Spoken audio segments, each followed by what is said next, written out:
Hooray! Welcome to another game. Thank you all for turning up. Some of us early in the day, some of us very late, so I appreciate this greatly. And I'm just going to get on with this. I apologise if this, for a number of reasons feels a bit railroady, but it's thematic. And also, I have a Pilates class later today, so I cannot let this run on for too long. Good job, Marge. You completely forgot about your own schedule. Nice. It's not even like I'm that busy. I've got, hiatus from not being able to use my hands. Anyway. So, the setup is this. T.P. Barnon has called you in to solve a mystery. His most popular ride, Einquell is a Happy Place, has developed a very worrying problem. People go on the ride, but nobody comes out the other end.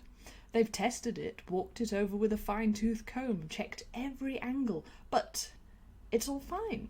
However, if they put someone on the ride with it running as normal, they disappear. Well, it's a mystery of a mystery, this one. Surely it is a mystery, and make no mistake, and I'd give my finest top hat to the Toon who can solve it. So, you have been escorted in through the gateway of the park, and one by one, I'd like you to introduce yourself, your character, and how T.P. Barnon, who is quite an esteemed gentleman, as we will get to, has found you to get you to do this job. I think we'll do this reverse order, so if we can do Shadow, then Kai, and then Cranky. Okay. Hello, I'm Shadowrune 01. I'm playing my ranger, Danny, and he was recruited probably just minding his own business, and then this guy just came up to him and asked him for his help, and he just kind of shrugged his shoulders and said, you know what, I'm not doing anything right now, so sure. That works. That fits with who T.P. Barnon is as well. Great. Hi, I'm Kai. I'm going to be playing Charlie Black, who is a worn bard and is actually a massive con artist. I'm going to say that the reason that T.P. Barnon knows about Charlie is not actually as Charlie, but Charlie handed out a card at some point, maybe a year or so ago, saying Felix Green, master adventurer, will help sort out all your problems, as kind of a bit of a setup to okay, I'm gonna con you, but later. I like that, waiting for the boot to drop. Good one. I'm Cranky Teapot, and I am playing Colin again, who is a crow detective, fighter/rogue, and he probably found out about the ride himself. He got intrigued by the mysteries. Would it be knowledge? Anyway, got intrigued. Actually, it's very hush-hush, but the fact is you're an investigator, and I think T.P. Barnon has heard of you, especially after your heroic acts of repute at the Opera House, with whom he has definitely got connections. In fact, he's a partial owner of the Opera House. So then we're doing that. Yeah. So yes, in your various ways and guises, you have been summoned or wriggled your way into this place. And do any of you like fun fairs, or are you into the politics of Einquell? Any of your characters into that kind of thing? Fairs, absolutely fun fairs. My character probably maybe a little mixture of both. He won't show it that he's into the fun fair, but deep down he's kind of like a kid, just I want to go here, but he's oh, but I want to hear about the politics first, of course. I'm an adult. I have to adult today. A good detective's got to know about politics stuff, and also he absolutely adores fun fairs. Excellent, because this all ties in very well with T.P. Barnon's extraordinary festival fun fair, which has existed for a number of years. So T.P. Barnon is a human, but the most Toon-like human you've ever met. You wonder if it's in his heritage, but really he's just this really amazingly exuberant showman. He is a braggart, a diplomat, and advertiser extraordinaire. He has deals with all of the kingdoms of Einquell and has connections overseas. And he has been key to resolving potential rifts, which, don't come up all that often in Einquell, but they do. And, you can sort out an argument, or you can have a gigantic custard pie fight that lasts for 100 years. And you run out of custard eventually, so that's an issue. So his borderless fun fair is situated slap bang in the centre of the continent. It's basically been known as a place of neutrality as long as it's existed.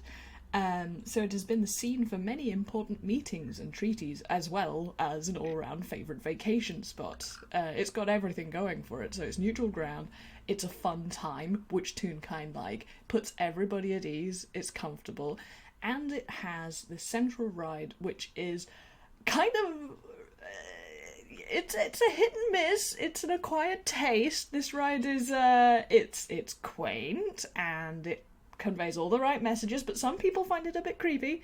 Not gonna deny that. And the tune is either infuriating or just really catchy. So you're going to have to deal with that as a consequence of taking this on.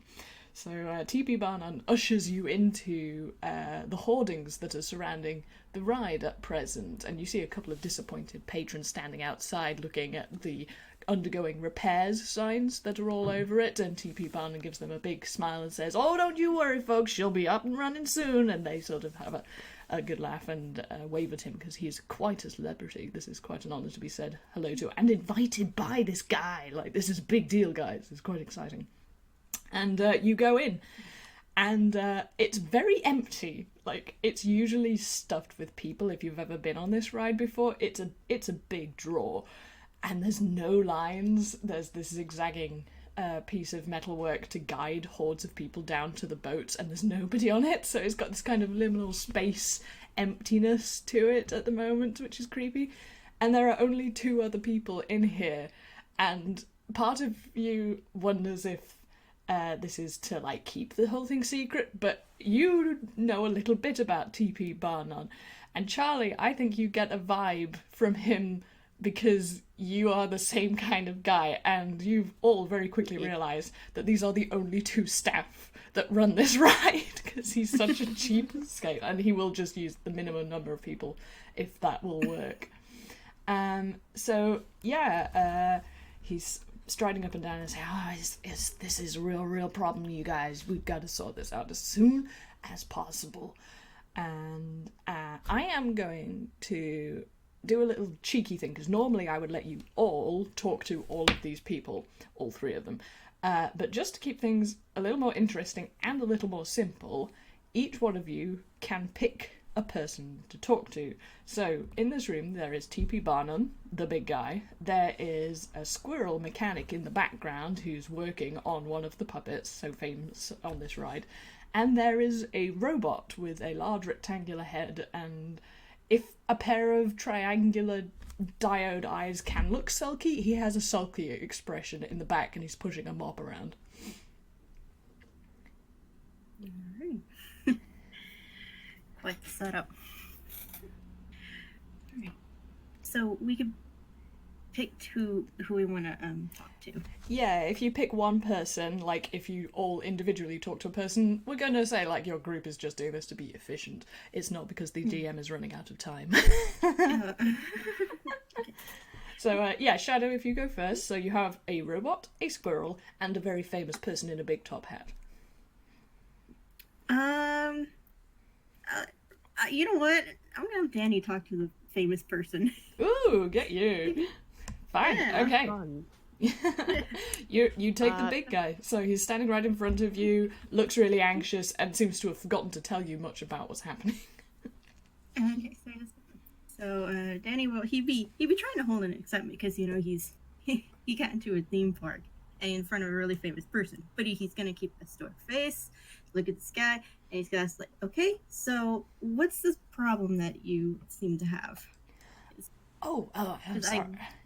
I thought I had summarized the situation, but people go on the ride, people don't come off the ride, and I really need to sort this problem out ASAP because this is a big deal and people are getting real anxious. And he's in an uncharacteristic show of anxiety for this guy. You've never seen, like, TP bar none does everything bar none, and he doesn't do anxious. He does big smiles, he does big gestures, he does hello and welcome.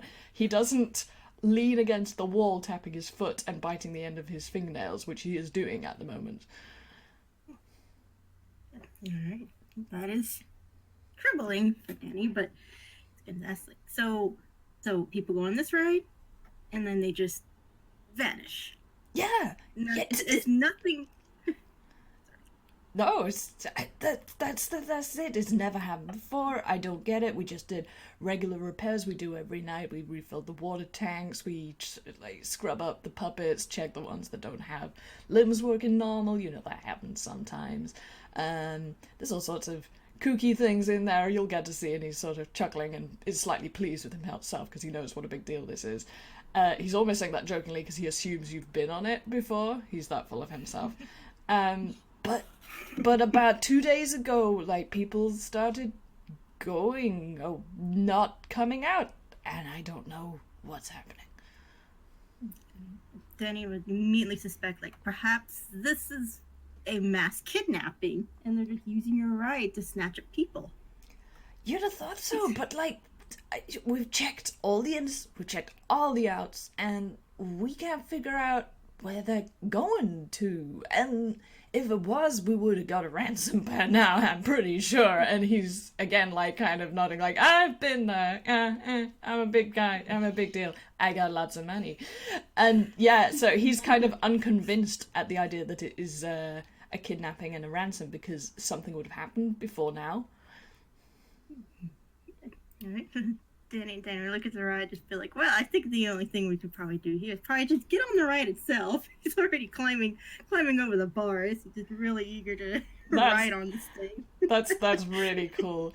The boat you're getting into is a bright orange vessel. It looks like a giant rowboat, but there's enough space for like at least 6 people in there comfortably.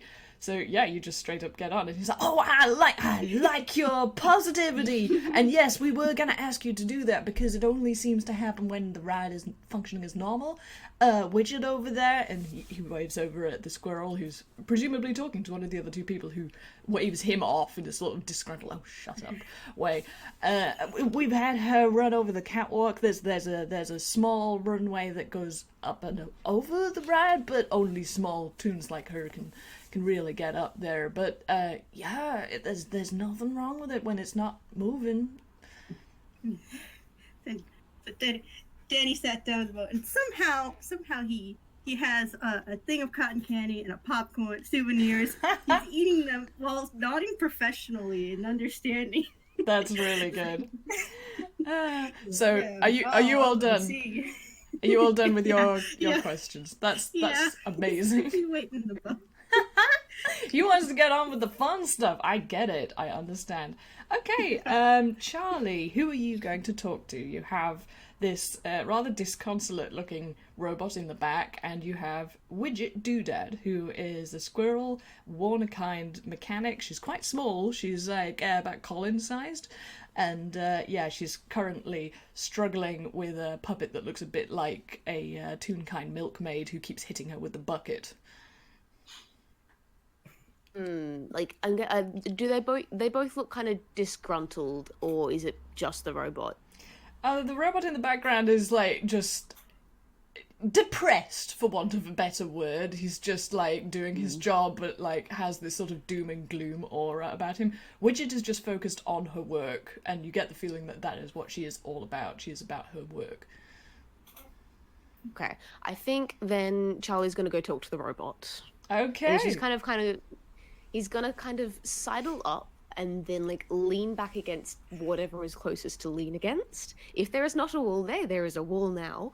And Sure it's just kind of like cross his arms, look over at the robot and go like, "Cheap bosses, am I right?" I wouldn't know. I've never had one that is anything but cheap. Oh, geez, mate, join a union or something. Like, working conditions like this are ridiculous. Unfortunately, I was programmed to have no ability or sense in terms of applying to the union. However, I do get the feeling that I ought to leave this place. But then again, and his eyes kind of flicker a bit, and he's like, no, it's okay. I'll be doing that later today anyway. Not that I have a choice. Question, is this just like Marvin the paranoid android? Almost. This is Martin, the paranormal android. So this is a grossly overqualified janitor, and he has quite a lot of interesting things about him, but you'll have to ask him about it because he's not going to offer that information. That's fair. Alright, any idea? Well, if you're around here so often then, any idea what's going on with this place? Oh, I have my theories. Not that anybody would listen to me, apart from maybe the puppets. And you hear Widget from over where she's working on say, there is nothing wrong with these puppets. I've told you there's no magic involved. They are just machines.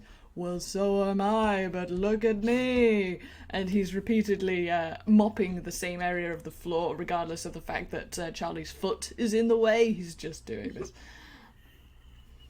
I was like, well, I'm here listening here right now, aren't I? Oh, I suppose so. Are you going to go on the ride? Yeah, probably. Gotta see what's going on, don't we? And again, he gets that kind of distant look, and his eyes flicker a couple of different colours, and he's like, oh, that's not going to go well at all. And then he keeps mopping. Thanks for the heads up, I guess. But, like, again, if you tell me what to look out for, maybe it won't turn out so bad. Oh, well, I can't really be specific, you see. And he puts the mop upside down for a bit, and this causes some soap suds and water to run into his joints, and they just kind of start sparking. But he's that not bothered about it that he just lets it happen while he's kind of talking to you. And he explains that he was made by an artificer who spilled something on him that he wasn't supposed to. So now Martin is not only possessed of sentience, which is enough of a problem as it is, but he also has ESP to a low degree, and he gets visions and bad vibes, but they are, as often is the case with oracles, pretty vague. Like, he gets kind of ideas of what might probably happen, but they won't necessarily, and he can't particularly prevent it from happening. It's not really possible to avoid fate. You just kind of, have to submit to it.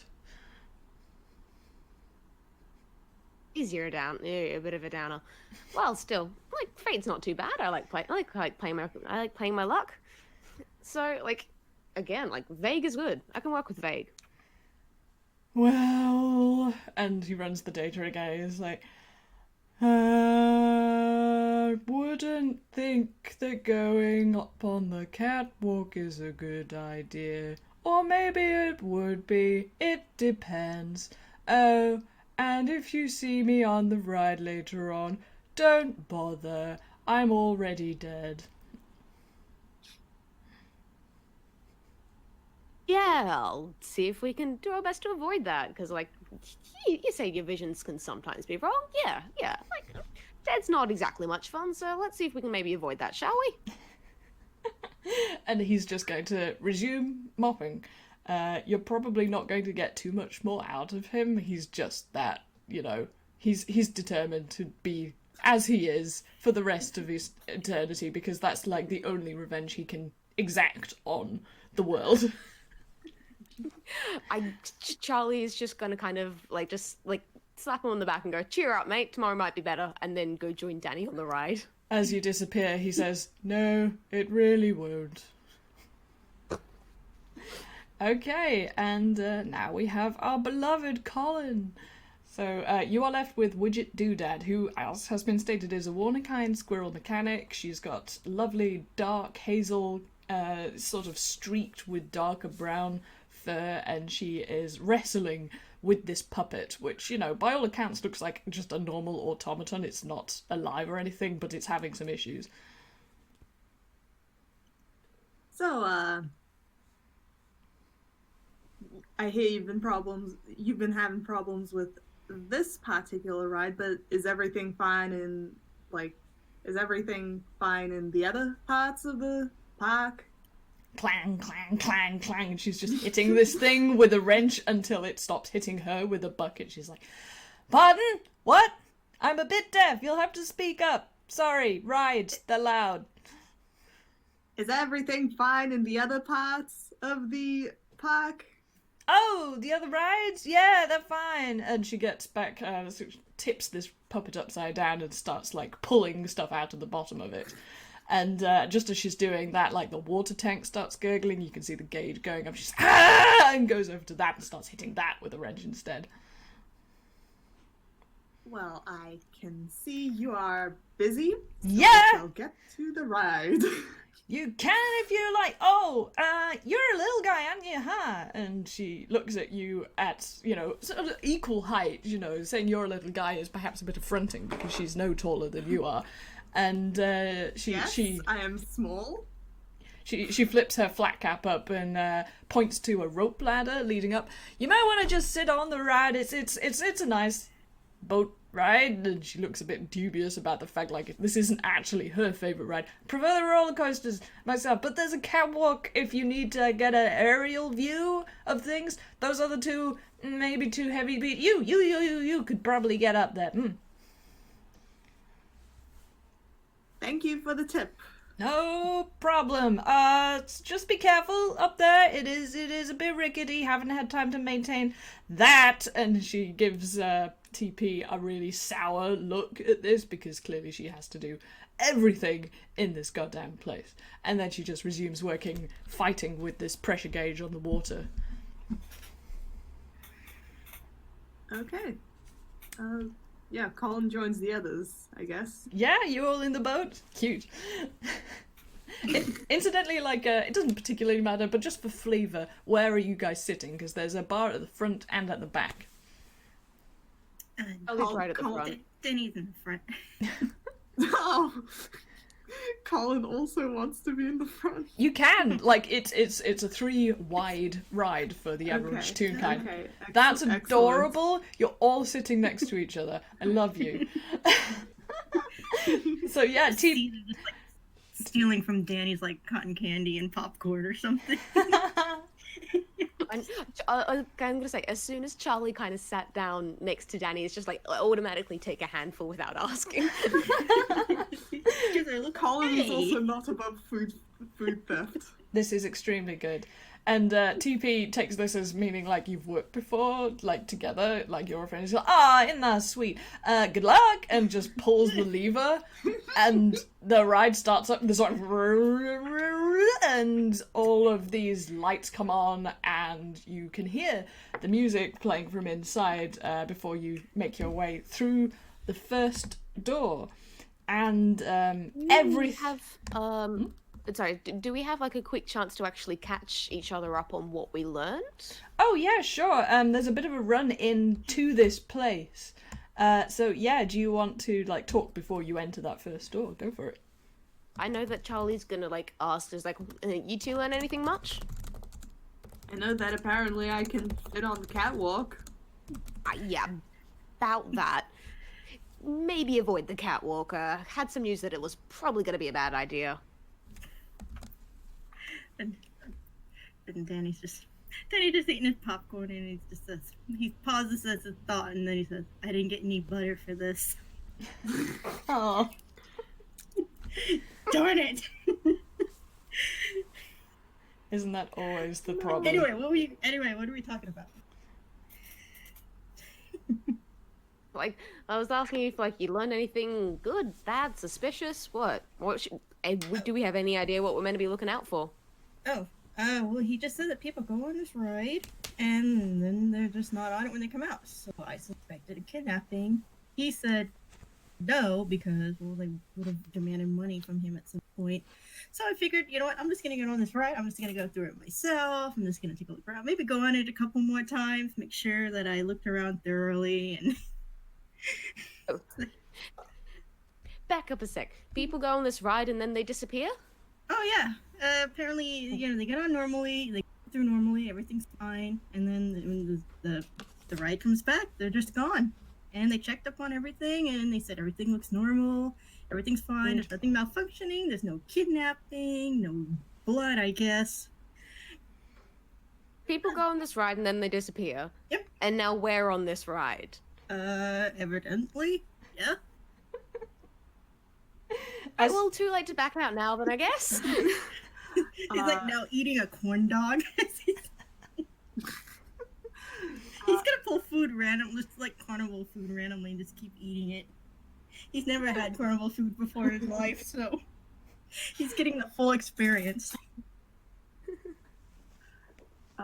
Colin has a cunning plan, and that cunning plan involves climbing into one of the back seats and trying to like hunker down in case he can like ambush whatever. Oh, that's adorable. Y'all happy to be rolling in through that first set of doors? Yeah. Okay, so it's just as you've discussed the fact that being on this ride may not be such a smart idea after all, but you've got to do it to test it out. You are sensorially assaulted by brightness. Like, the music is bright, the colours are like bright, the water is unnaturally like cobalt blue, and there is this inane sun with a spinning, sickly smile, which could be charming, but you're actually kind of like, especially with the build-up you've had to this place, you're kind of like, nah, and you are surrounded by puppets who are singing, "Oh, Einquell is a very happy place. Doesn't matter what your class or what your race. We'll be sure to put a smile upon your face. Equal is a happy place." and you are rolling past generic green hills filled with flowers and dancing figures of every kind. There is a cacophony of sound and too blue water and sort of sparks in the air that you're not quite sure if it's from fireworks or from slightly malfunctioning puppets. But so far nothing seems to be terribly wrong. Yeah, this is where you're at. What would you like to do in this first room? Right. So are they continuously going, or did they stop and it's like letting you look around, or? Oh no, the whole ride will continue to run the whole time you're on there, so you can get off the boat and have a look around. There's about 5 boat lengths before you reach the end of the room, and the thing I will tell you is if you don't get back on the boat, you will be stuck in this room, so you have a limited amount of time in which to investigate. I have my own rules for that, so don't panic. I'll let you know when the boat is approaching the door. Alright. Danny puts the stuff down. He promptly stands up and he, ignoring the warning sign to keep the arms and limbs inside the ride at all times, he snaps that off and he throws that away. He steps out onto the ride. He steps out from the boat. Okay. Alright. Can I have a look around here as he eats his funnel cake? That's fine. Actually, yeah, everybody roll me perception. That's a decent thing to start with. Perception.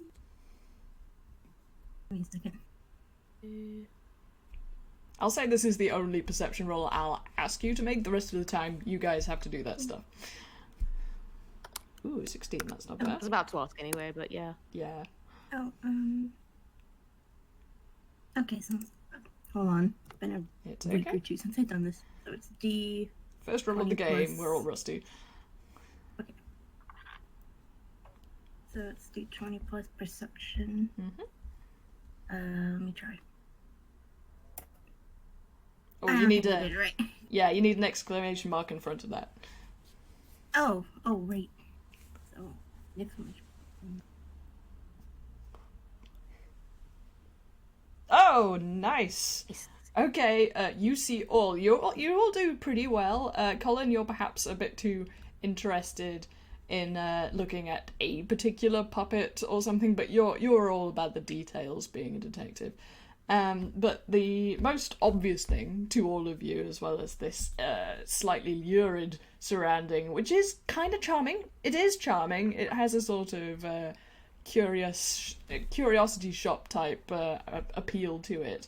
And the faces of these puppets aren't like unpleasant. They're actually, someone has put a lot of effort enter these things. It's just the overwhelming nature of it that can get a bit sort of nauseating. But all of these puppets are all kinds of creatures. They are humans, they are dragonborns, they are tieflings, they are Muppet-born, Toonkind, and like Warner, Frankenali, all of them, and they're all different sizes and shapes, and they are all smiling, smiling, smiling. There isn't a single unhappy puppet in this place. And in this room, none of them seem to be malfunctioning, like the one that Widget Doodad was having to deal with. They are dancing and tilting and spinning in time to the slightly irritating but undeniably catchy music, and it feels like this room is functioning like it should be. Mm-hmm. Oh, actually, because sorry, you rolled so well, Shadow, that Danny notices that your boat is being pulled along by a chain, and the chain is attached at two ends to a rail that's underneath this very blue water. So it's kind of like held up in a V by the crest of your boat and is just very slowly being pulled along, and in front of you there are two similar boats, and behind you you can see two others. So yeah, there's a sort of 5 boat maximum to each section of this ride. Okay. So Danny looks around, looks at these puppets. He kind of shrugs, like, all right, well, I don't see much of this. Mm-hmm. He's like, I don't see much wrong that's in here. So maybe this isn't the room that we need to be concerned about. Maybe it's the room up ahead or the room above. He continues thinking as he drinks his soda that somehow appeared in his hand. He's deep in thought as he sucks from the straw. Okay. And he has no explanation as to how he got all these things. How I got all this food with him. He just has it. Look, hammer space. Yes. Yes. Exactly. Charlie's just kind of going, all right, nothing outright weird going on here other than this whole ride is weird, so he's just gonna kick up his heels, lean back, like hands behind his head, and kind of just relax. Maybe pull a sandwich out of a pocket and just start snacking on that. Yes. There's so many puppets, I wouldn't be surprised if there was one of me.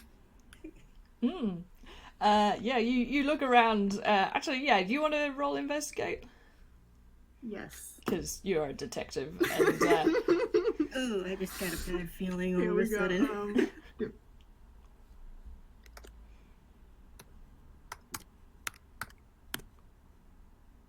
okay. No, you don't notice anything. You think they are very nicely crafted puppets, and probably just kind of generic puppets that aren't based on anybody at all. So yeah, your boat is approaching the end of this room. Oh, okay, so Colin with his Can -3 I just- intelligence. Daddy hops, gets back in his seat like one fluid motion. He replaces the do not, step out from your boat or do not put your limbs outside of the boat. And he sits down as he eats his bag of peanuts. Can I just say, Colin, you're a detective. How do you have a -1 in insight? Investigate. He's got a -3 intelligence.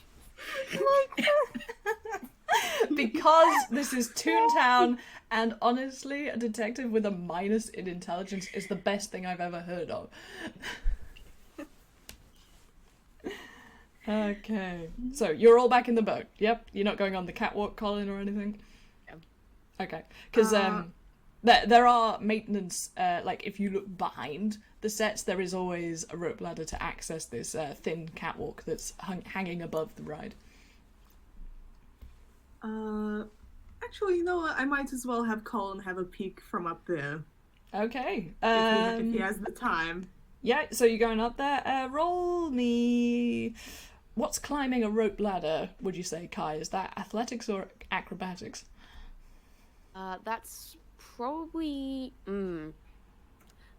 just athletics if it's a rope ladder. Yep. So Okay, roll me athletics. I'm basically going to let you do this, it's just how funny this is. Oh, That's a 3! That's a 3! Okay, you put a foot on that's it. a critical fail. That is a critical That's a fail. critical fail. Critical So I'm dreadfully sorry about this, but your foot basically slips when you're halfway up this rope ladder, and you end up hanging upside down. Like your foot gets twizzled in the rope, and you try and get out. But by the time you have figured out which way up you even are, and you're still kind of like stuck on this rope ladder, the boat has moved into the next room. So yeah, you're locked out of that room from the floor, but you can use this walkway to catch up, but you are behind, so you don't particularly hear the next part as the boat, the bright orange boat with your two friends, sails on without you, and the doors close, and it sings, From our old Giznap to bouncy UPA, there is lots to see and lots of games to play. If you're Ghibli, Pixar, or made out of clay, Inkwell is the place to stay. and this room has even more puppets, and they are all playing in a facsimile of the fairground that you have just walked through.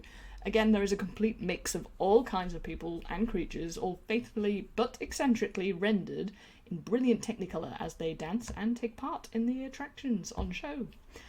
So I'm going to ask, you two to do what you're going to do, and then we'll come back to Colin. I'm rolling perception again, just to like see if I notice anything in this room. Absolutely, go for it. Right. Can I roll perception too? Yeah, sure. Oh my goodness, these rolls! Nice. Danny, wow! That's a 22 for the radio. And It's the fair food. it's the fair food. Your sugar high gives you sort of a sixth sense, because Charlie, you get a good grip on this, but because you're so relaxed from the previous room, you're like, it's the same, and you don't particularly notice anything that's too wrong. Danny, you notice that some of these dolls, their eyes and their smiles don't seem to match. Like, the smiles are a bit too wide and the eyes aren't genuinely, like, creased at the corners. And some of the friendly games that are being played, on closer investigation, they aren't that friendly at all. The coconut shy puppets are throwing the balls at the vendor, not the coconuts. The puppets riding down the helter-skelter don't appear at the bottom, although the straw mats they were riding on do. The roller coasters puppets have faces which are smiles at the start, but become frozen masks of horrified screams the rest of the way. And the carousel by your foot spins, well, I assumed you got off, but maybe you haven't, but the carousel appears to be going too fast. That is going too fast. Okay, Danny takes all this in, throws the food wherever he had down on the ground, and says, "Okay, I hate it. I hate this. Something is not right here. This is not my fun fair experience that I wanted." Oh, Like, poor Danny. Something is seriously wrong here. And, hey, where'd that other guy go? He's a little jittery right now from all the sugar he just inhaled. Okay. Did either of us notice Colin disappearing? I was just trying to climb it unannounced. Yeah. I was so sure he was just gonna pop in and back. Yeah. Again, I think, like, Charlie, you're so relaxed that you were just, like, kind of assuming that he's doing his own thing and you didn't even bother. Danny, you have noticed that Colin has been left behind. How does that make you feel? So he didn't notice. Or maybe he did. Oh my but god! Maybe he did, but then he, like, immediately forgot as he got a brain Slurpee. Oh, that's fair enough. Like, oh no. Well, you also Oh, got no. distracted Oh, by... the other one. You got distracted by the slightly more ominous room, and with that Yes. beautiful piece of art that Cranky has just supplied, we'll catch up with poor Colin. So I'm going to say that you have made it up the rest of the rope ladder, but you're basically still in the previous room. So you can either stay in here and continue to look in this room, or you can scuttle along that high-up catwalk and try to catch up. Colin's gonna scuttle. Okay, great. Roll me dex. Okay, that's just Dex. Yeah, basically just dex.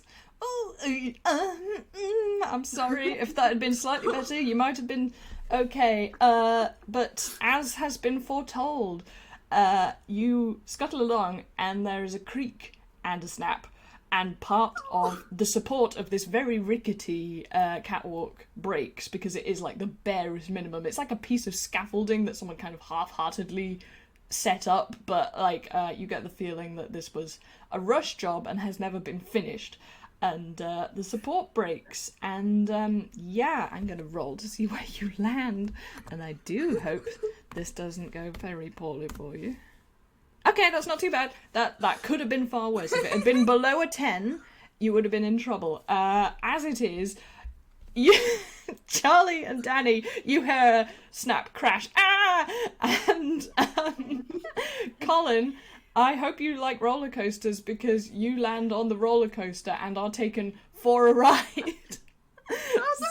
So you are now, basically your coat is snagged on the roller coaster and you are being dragged up and down on this roller coaster, and you do a loop-the-loop, which is great fun, but also kind of terrifying. He's yelling the whole time. Can I see him?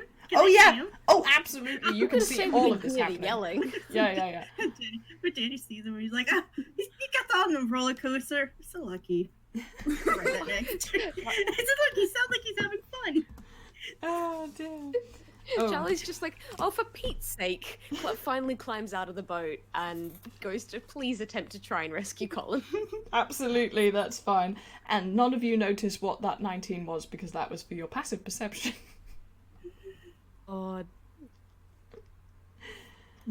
Okay, so what do I have to do to try and rescue Colin? Because I can just imagine the roller coaster's a little bit too high for Charlie, so he's kind of standing at the lowest point and just jumping whenever Colin goes past. yeah, I'm gonna make you roll strength because you basically have to grab him and prevent him from being torn away from you and continuing. Alright, please let this be a decent roll.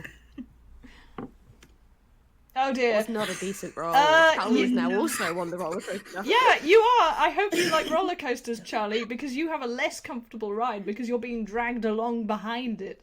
Danny, you want to try and help with this situation? He sees this and he's like, no, he's on the roller coaster. You know what? I'm not standing for this. I'm gonna go over there. Give this. So he goes over. He's gonna attempt to like grab them, stop them, or pull them off. So do I do a strength test? Yeah, sure. Yep. There are other ways, but you know, this is the funniest one, so I'm gonna go with it. So he goes up, he's at the lowest point, he's gonna wait for him to come by, and okay, so see if I could strength test.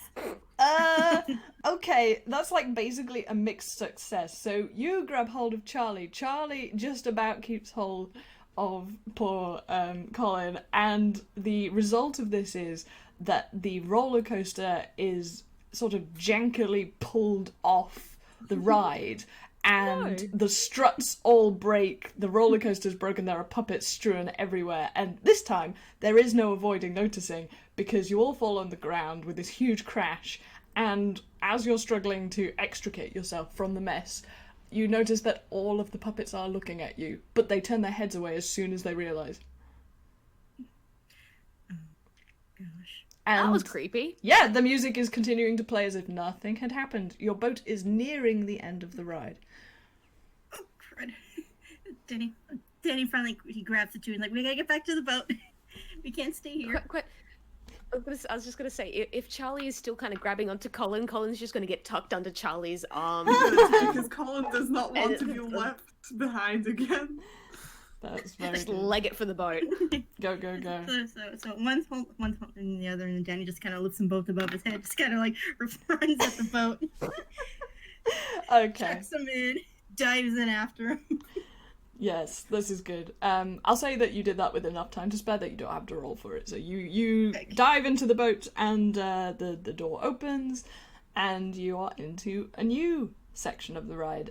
This chamber is just as colourful as the others, but it feels like there's a slight artistic shift because it feels very Acme Warner based, and you suspect that Widget Doodad had a lot to do with that. There's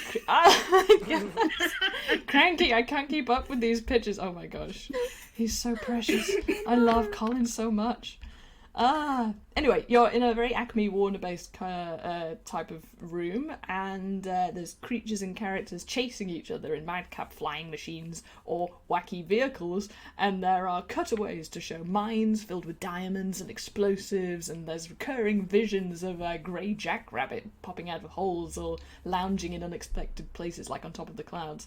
The other half of this room is sort of diagonally split between this and a city, which is a pretty faithful caricature of Toontown, with its animated leaning buildings and busy streets full of life and laughter. And the puppets are, again, always singing. If you're from the sea or live under the ground, there is lots to learn and secrets to be found. If you need some help, just take a look around and I'll help Toontown. Dude, it's like, wait a minute, what was that last part? Anyone else hear that? Oh, can I say, Charlie is really tempted at this point to just go over and just kind of like poke at some of the puppets and stuff and check that they are actually puppets. Yeah, you can totally do that. Again, like, you can all get off the ride and do whatever. Yeah, Danny's got the same idea. He wants to get off. He's gonna look in the suit. He's like, okay, where are the actors? Someone's messing with us. It's gotta be it. He's gonna go just like pull open, like rip off the heads of them looking inside, like, hey, who's in there? Like, oh, nobody. Just like move on to the next one. Yeah, that's fine. I'll make you roll for that in a second. Colin, what are you up to? Are you doing the same? Yeah, Colin's doing the same. Great. Okay, I'm gonna make you all roll investigate for that, because that's more poking and prying rather than just looking. Okay. He's gonna stay. Colin is staying away from any, like, actively moving parts right now. Yep. That's understandable with what just happened. So, investigation? Yes. Okay. One second. Oh. Just because you're looking really closely at these You're things. not rolling well here. Oh my goodness, you're all doing... not rolling well here. No, you're not doing very well. You poke and you pry, and indeed, like Danny, you take one of these things apart, which I'm sure Doodad will be extremely not pleased about later. And as far as you can He'll tell... be like... I was like, he'll blame it on the kidnappers. Yeah, you do We were that. attacked. Good luck with that. Yeah. She's gonna be mad, she's gonna be mad at you. They tried to steal my popcorn. It was in self-defense, officer. They tried to steal my food. You poke and pry at these puppets, but they are just wooden puppets with a couple of, like, mechanical fittings. And, again, like, nicely made, very nicely painted. Like, you suspect all of these have been painted by hand. And, they're very nice. Who rolled bad? Like, yeah, Danny, because, maybe because, you feel like it is because, but there's no proof to it, but after you've pulled the head off one of these puppets, one of the flying machines drops a very small anvil on your head, and it just seems like you interrupted part of the ride, but you do take... Is that how I'm supposed to ride? Yeah, anyway, you take 2 damage for that. It's a very small anvil. Do like very small birds appear? Yes, extremely small mechanical puppet type things. Yes. The boat still has a way to go to leave this room, so you've still got more time to have more of a look around or do other rolls to check things. Can Colin risk going back on the catwalk and like peep into the room they were just in to see if anything's changed there? Sure. You'll have to roll me athletics again. What? It's up to you. Yeah. Okay, that goes not quite as poorly as before, but it's still pretty damn bad. I think because you're slightly traumatized by what just happened, you're like much more slow and wobbly to get up there. So the payment for this is not that you fail and get stuck in the ladder, but you realize as you've got to the top of this rope that you have to choose between going back to the former room and missing the boat and basically having to make up 2 rooms of distance, or basically just staying on the catwalk in this room to get a good look from up here. You know what? I'll make up for 2 rooms of I'll try making up for 2 rooms of distance. Okay, Colin scuttles off and This time he will just yell like, "Hey, I'll have a peep over in the back."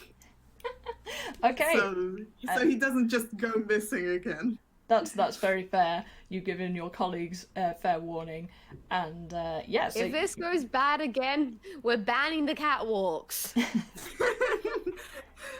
Understandable.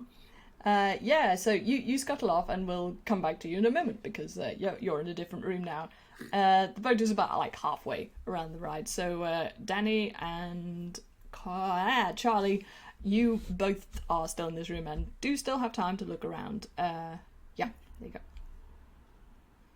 I suppose I have to roll perception or something, but I was going to say, was there anything else of interest in this? Because you said like you've got all like various Warren shenanigans happening, the same sort of like grey bunny popping up everywhere. Mm-hmm. Like, is there anything else in this room that seems to be obviously going wrong or to be of obvious interest? Roll me perception and we'll see what you see, because yeah, your investigation was much more like close details, so if you're taking a Oof, that wasn't great. no, yeah. Can I roll perception too? Absolutely, please do. Right. See what I get. Oh my goodness. Wow. That's a fail. Okay, so you both look around, and perhaps it's because the cityscape is a bit like tightly packed. There's lots of skyscrapers, and there's basically so much that you can't see. It's like wood for the trees. And, you know, the song is continuing as normal. You don't hear that same weird thing that you heard the first time. And yeah, that's about it. We're going to go and see how Colin's doing before we leave this room.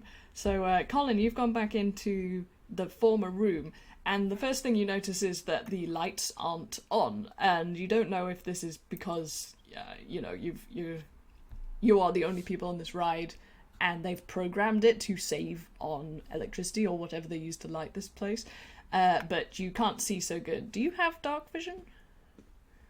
I don't think he does. No? Okay, well, I'm pretty sure he doesn't. basically if you're going to roll perception, which I'm guessing is what you want to do, you have it with disadvantage.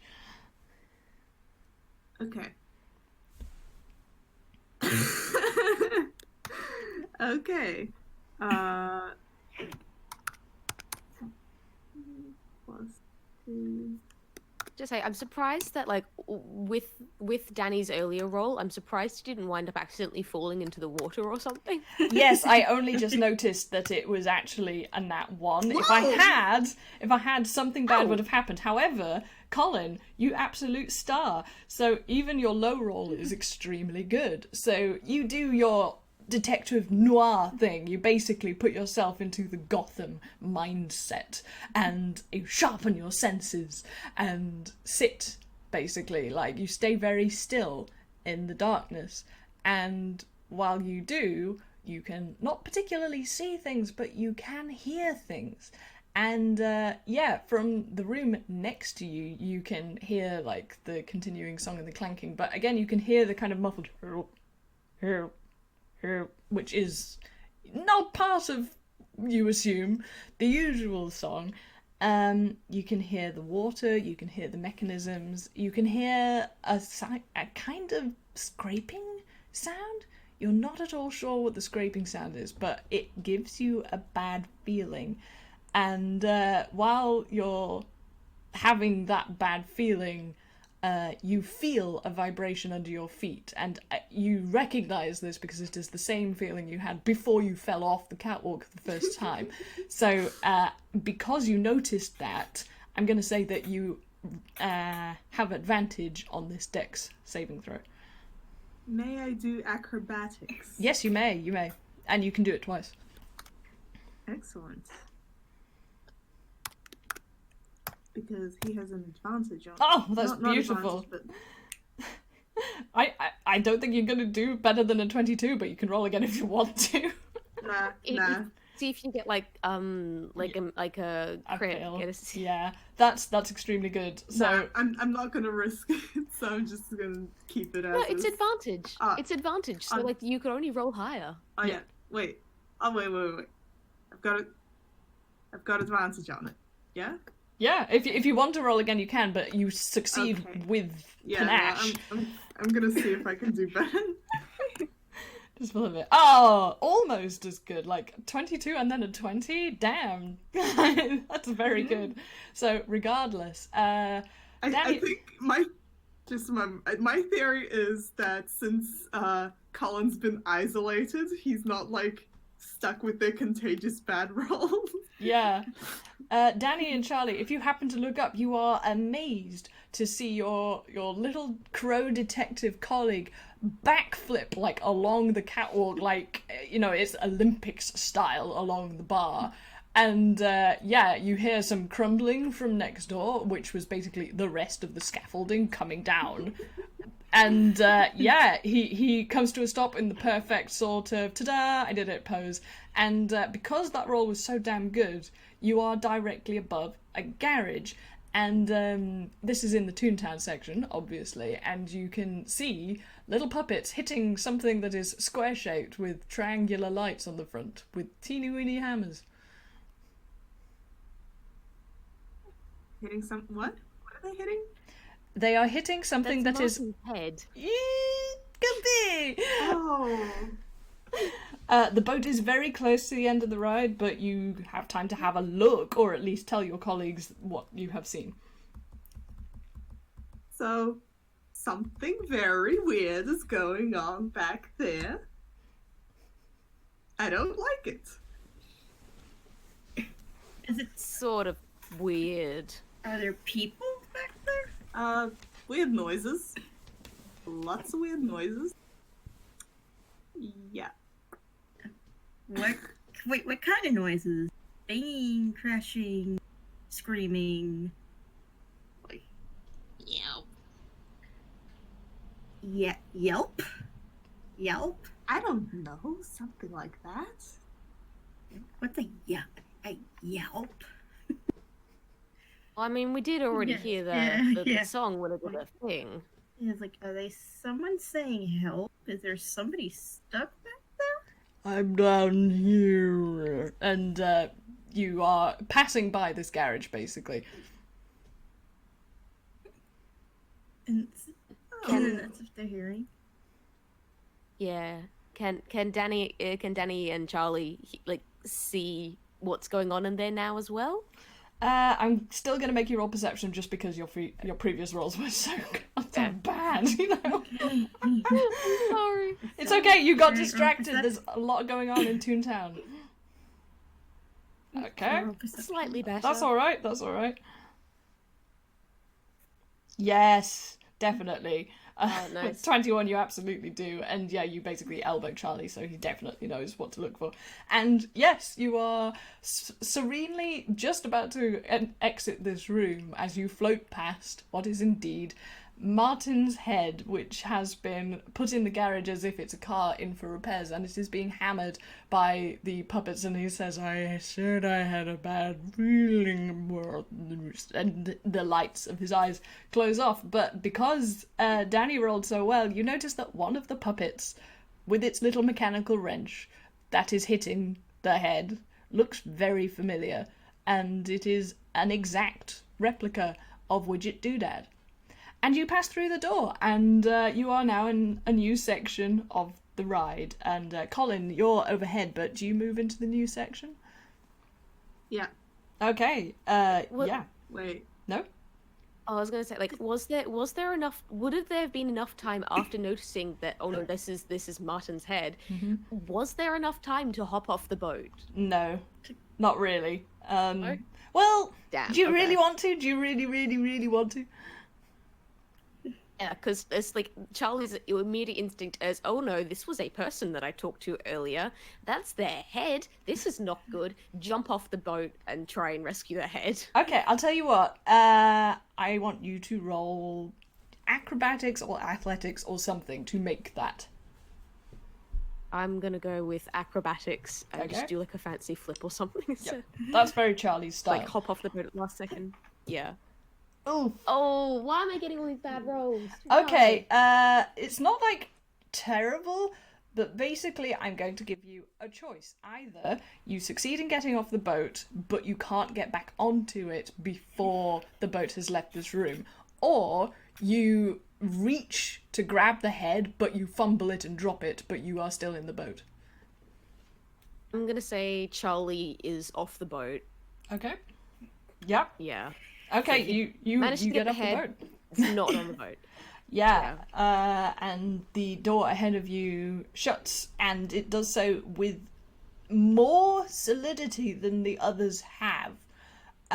So you are in this room holding the deactivated head of Martin, the paranormal android.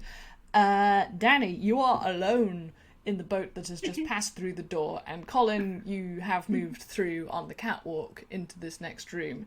Who should I do first? Should I have this situation with Charlie first, or I could just imagine a situation where it's like, I'm in danger. We split the party. He's This just was sitting- a bad idea. He's all alone, just like with his popcorn and like his fair food. He's just like, I'm in danger.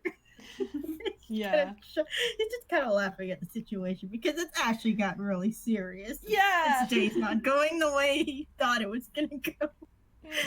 It's not a fun time anymore. Not that it ever really was. No, he's not having fun anymore.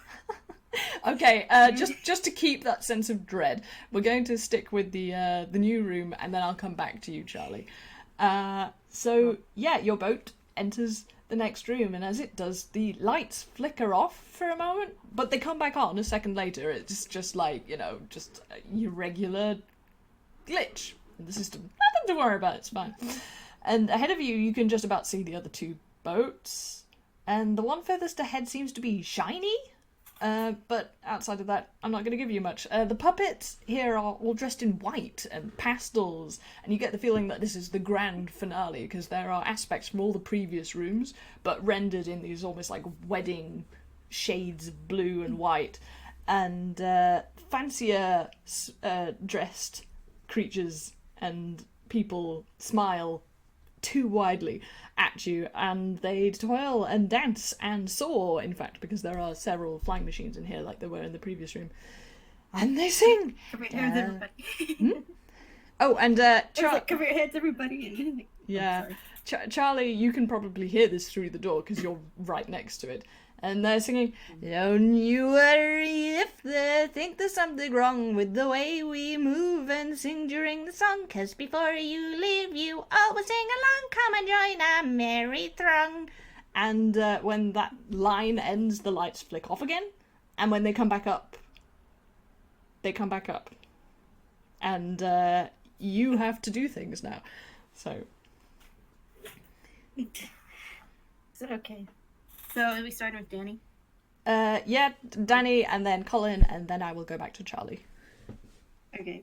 Danny's probably gonna get off the boat, because because he's aware now. Like, it's like, wait, okay, people disappear and they don't come back at the end of the ride. This is the room before the end of the ride. Something is probably gonna go down here, and he's got his weapon out right now. Like, Okay. He dropped his food. He took the churro out of the slot where the bow is. He put an actual bolt in with his crossbow. He used churro aggressively, That's very good. showing he's not messing around right now. Okay, I'm going to say that's your turn, because quite a lot of things are going to happen quite Yeah. quickly. Colin, what are you up to? Colin is like keeping. Can he stealth this? Stealth what? What are you trying to do with your stealth? I don't know. Try not to make a whole lot of noise on the horrible rickety catwalk. Yeah, okay, that's fair enough. Yeah, roll me stealth, and we'll see how invisible or otherwise you are.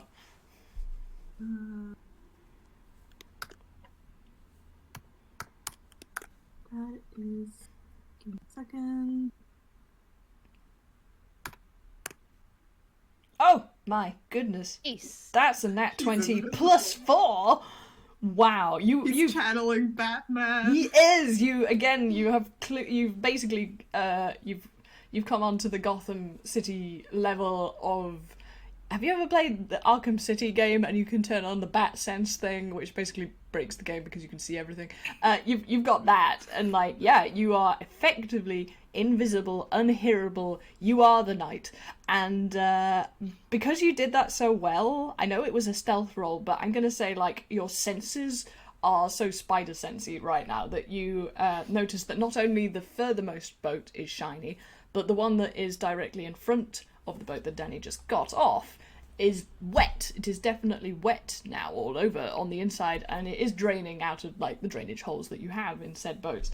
But yeah, that's a thing that's happened, and I'm quickly going to go back to Charlie because we got to sort out what's happened with you, son. What do you do? Okay, so you said before that the catwalk is like it's meant for smaller people, right? It definitely is. But you can try. Okay.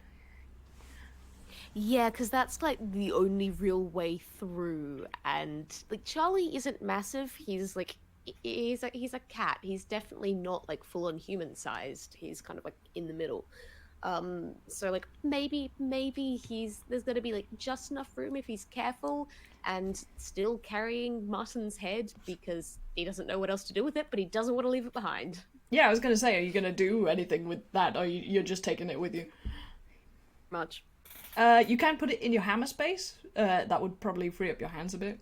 It will fit in there. Yep. Okay, you hammer space. I could say I love the image of Charlie going along just with Martin's head like tucked under his arm, but like for the sake of being able to move, yeah, hammer space. It's aesthetic versus practicality, so that's entirely your choice. But basically, yes. So you have to make an athletics roll like Colin did, but you have basically the point at which you will fail is lower because of your size. So good luck. Could you please?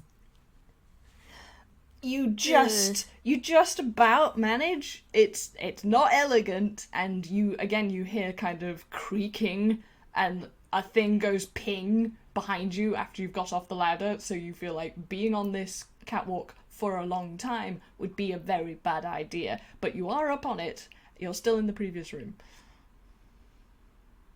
Charlie hears that ping and just is like, oh no, this is a bad idea. I should not be up here. This is a catwalk that was not built for cats. And is gonna kind of just like tippy-toe dash over to the next room where he can hopefully safely get down before this whole thing falls apart on him. Well, on them. So you go next door. And we're going to come back to what happens to you both in a second, because as Charlie re-enters the room, and Danny, you're on the stage set piece with all of the... Yes, oh my god. Oh my god. Cranky, how do you draw so fast? You have shaded that. That's like a lot of pencil work. I'm amazed by you. My god. It's amazing. It is! I couldn't do that. And with my hands in the state they're in. But yeah, so as Charlie re-enters the room, the lights flick off again.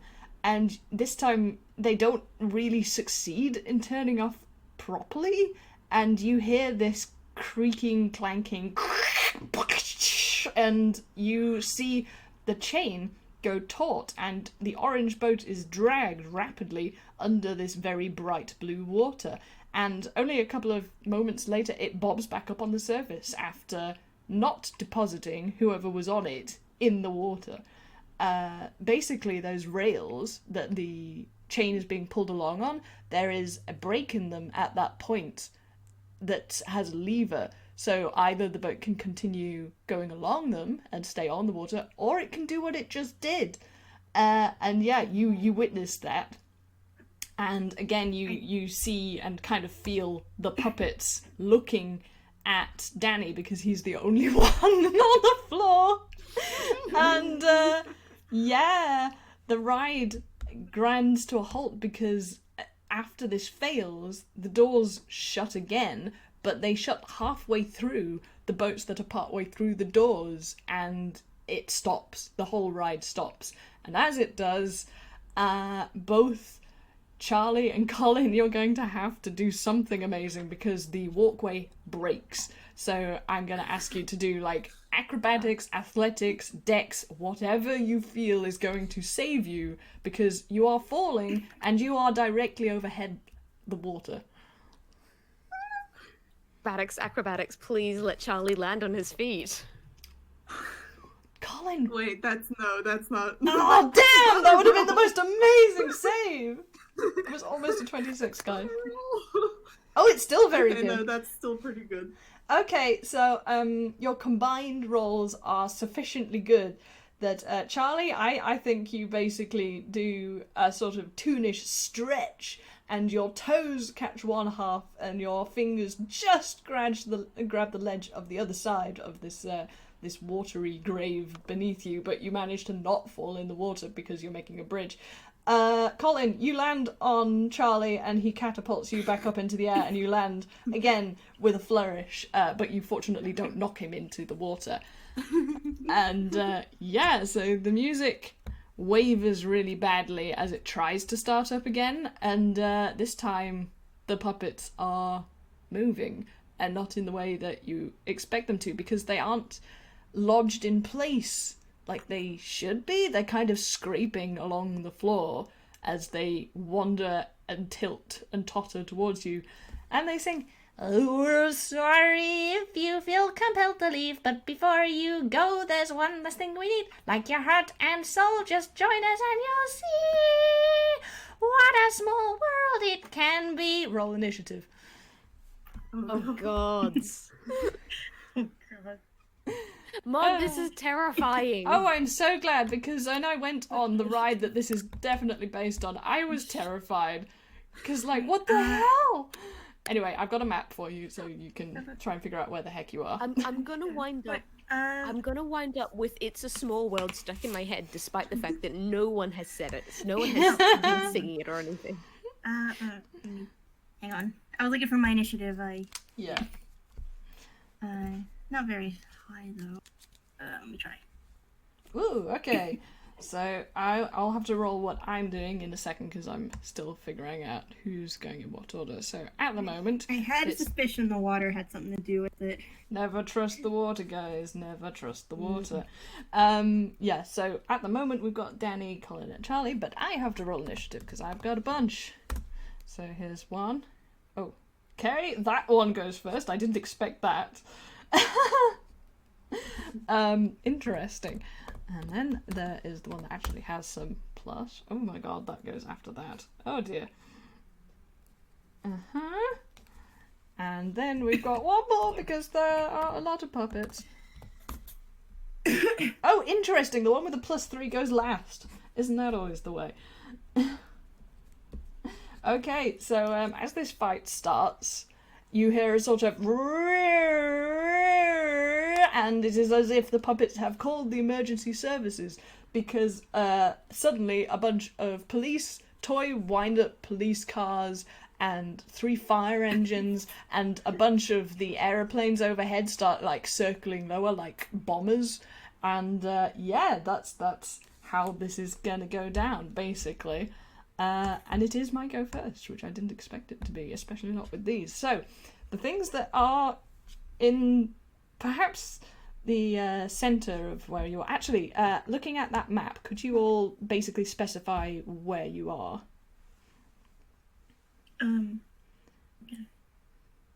Yeah. And so, like, the catwalk has fallen down completely? Yeah, the catwalk is now ixnay because you broke it. Okay. I'm gonna say Charlie has managed to kind of pull himself, like, just avoiding the water and is kind of standing next to those red things in the middle. Oh boy, okay, yes, you're by the fire trucks which have just arrived, so that's fantastic news for me. Yes, and how about you guys? I would say maybe same spot, but a little over to the left, in between the fire trucks and the. Those are planes and circle. Yeah, the things in yellow are like basically above you, and the little blue dots are puppets. Okay. Okay, yeah, he's standing between like where the fire trucks. the blue dots and the aerial. Yeah, sorry, it's a bit crazy looking, but you'll get Yeah. it. And Colin, where are you at? Colin is probably also. I mean, he can't have jumped like too far from Charlie. Okay, so you're all in that So- top left, basically. Yeah. Okay, interesting. Okay, so the first people to go are these 3 tiny fire trucks. And it's really kind of adorable if it wasn't so disconcerting, because these teeny weeny little, like, they're even smaller, these like little toy model puppets lean out to the side and go hip, hip, hip, hip, hip, hip, and they unwind the ladders and they get out the fire water pistol and they Just a moment. try and squirt you with water. Sorry. It's okay. What do we roll it for? Did I get this right? I think that looks good. It'll do. But yeah. That's the. I love the hat. Which is eponymous with Colin now. Yeah, that's very helpful actually. Thank you. Should have drawn a thing of cotton candy for Danny. Oh. That's fine. Okay, so because Danny, I'm gonna say that they're not focused on you because these 2 crash landed so close to them. So both Colin and Charlie, please roll me Dex saving. Okay. Saving. I actually have a decent modifier to this, which is good because all my rolls have been terrible so far today. Okay, that's superb. Wow. That was a nat 20 plus 5. Yeah. Okay, you both ace this, absolutely, which is astonishing because they're very close to you. But with your various toony, wiggling, dexterous methods, you get out of the line of fire of these pistols of water that just, they go whooshing past you completely harmlessly. And the little tiny puppets sort of go very cross. And the next people to go are the police. So there are lots of little tiny puppets with truncheons, but there are also the regular puppets, but they're not really designed for melee, but they are basically going to take a swing at you, and they are going to roll to hit.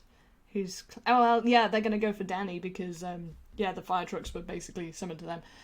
Also, you see these sort of clouds of blue dots. Because they're not fixed to their moorings and they are wooden, they can float on water. So some of these are sort of bobbing and wading into the water, which is nice and creepy for you to deal with as a mental image. Okay, so that's a spectacular 10. So even though there's like this little horde of minions that are trying to get you, because you're giant Godzillas in this teeny town, Danny, you basically stride away from them and you get out of melee range fairly easily by climbing on a building. Like you're doing the King Kong right now. Beating his chest. He's like 2 inches off the ground. Yeah. Okay, and Danny, it's your go now.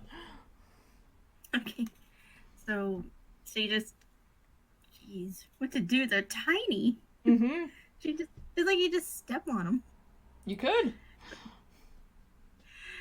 So, I guess you could try to, I don't know, take out the planes, like King Kong style. Absolutely. And again, because these are so small, like depending on how well you do, will affect how many you take out. I will say that none of these things have very high HP. They're pretty shitty. But So some of they're them just have toy high. planes. Once you tap it, they just fall. Pretty much. But some of them have high AC because they are very small and can dodge.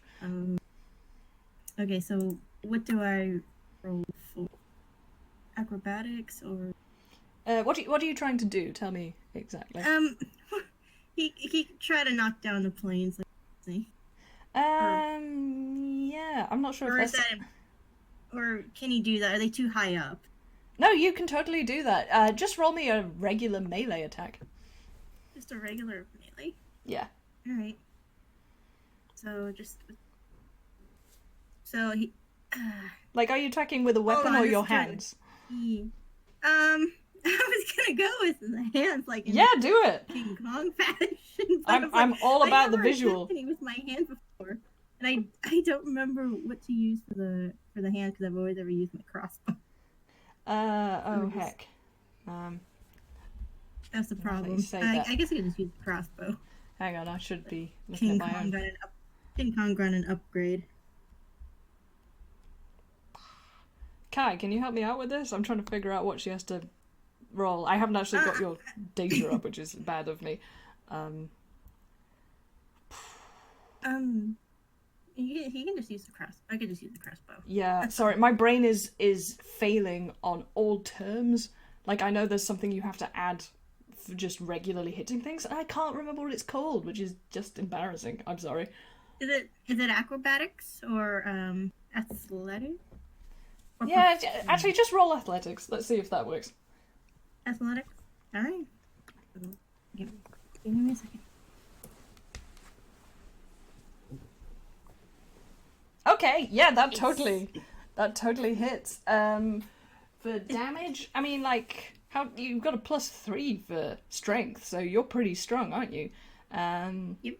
Yeah, I'm gonna say, because you did that so damn well, roll me 1d6 plus 3. Oh, hang on. One. You said D6 plus 3? Yeah. Hang on. I don't know if that's accurate, but I don't care because you're going apeshit on these little things, literally. Right. So, Oh!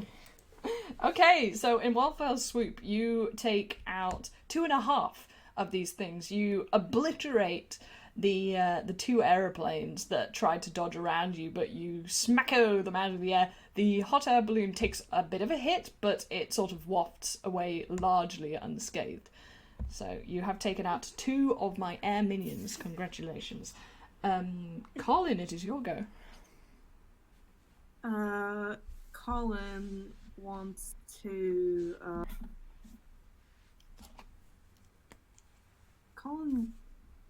Colin's gonna hit the nearest fire engine with short sword. Great, good idea. Go for it. That is. Give me a second. Okay, short sword. Yes. That's +6. Mm-hmm. What happened there? Oh, that's a shame. Oh, no. So your short sword comes down on it and gets basically deflected by the ladder, which they have extended and are basically using like a fencing sword. So they swash your buckle, and you don't manage to get a hit on the actual machine. So we move on to Charlie's turn. It looked cool though, I will give you that. Okay, well, Charlie's going to do something that he is very good at and cause some chaos, specifically by casting Thunderwave. Oh, what an excellent First idea. off, though, Yes. yeah. First off, though, are either of are either of the other two also still within that 15-foot space of him? That all depends on which way you're facing. If you're facing to the left or the right of that diagram, or upwards, I would say that there is a chance that one of them will get caught in it. If you're facing the opposite shore, you can cast Thunderwave on that big clump of puppets that's directly in front of you, over from the orange boat. The thing is, it's a 15-foot cube originating from me. Oh, so well, it in that needs case, to yeah. be- Oh no, they are both definitely within 15 feet of you, buddy.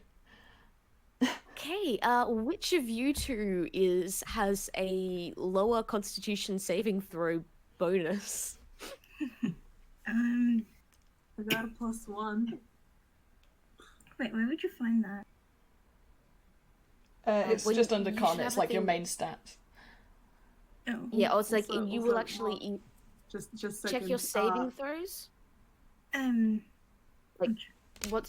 Check your saving throws. What's your +1 or plus whatever for your Constitution?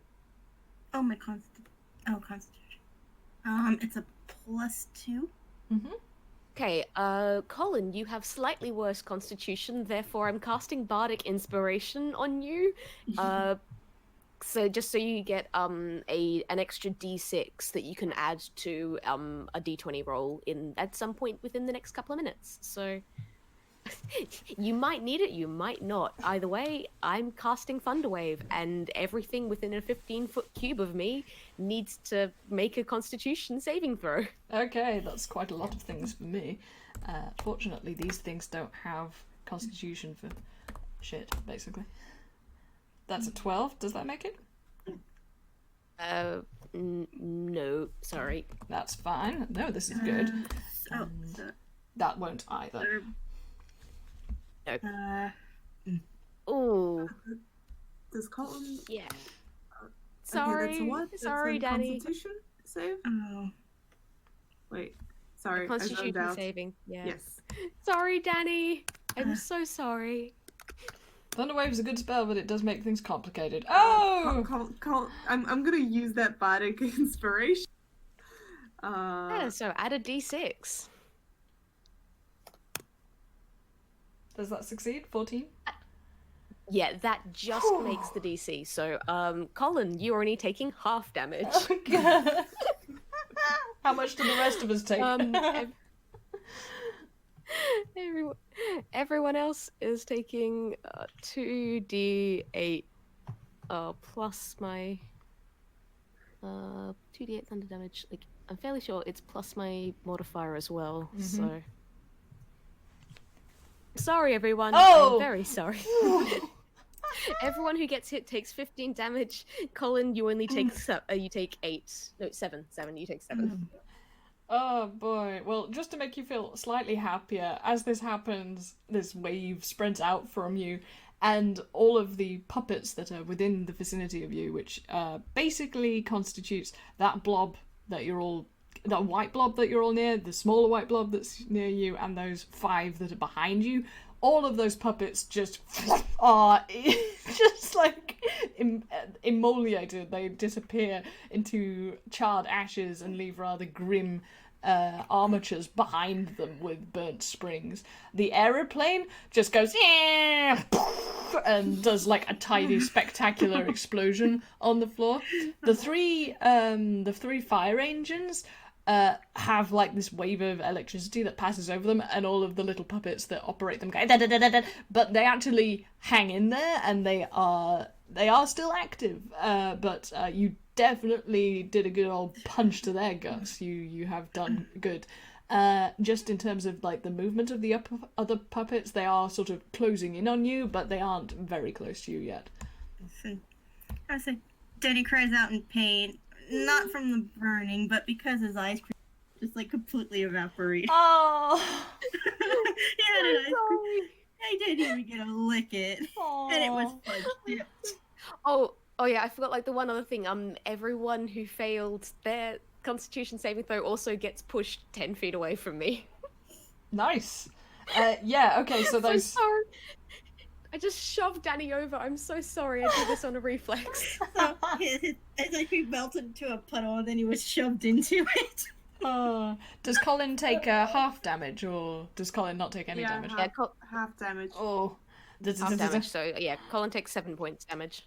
You are surrounded by people who turn into tiny skeletons for a brief amount of time whilst this electricity courses through them.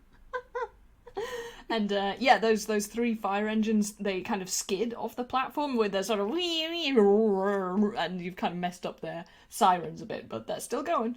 But the next thing that happens is you get the sort of Dam Busters theme playing because the other aeroplanes have come for revenge against the tyrannical beast that is climbing or has actually been knocked over. Are you prone then? Is Danny prone?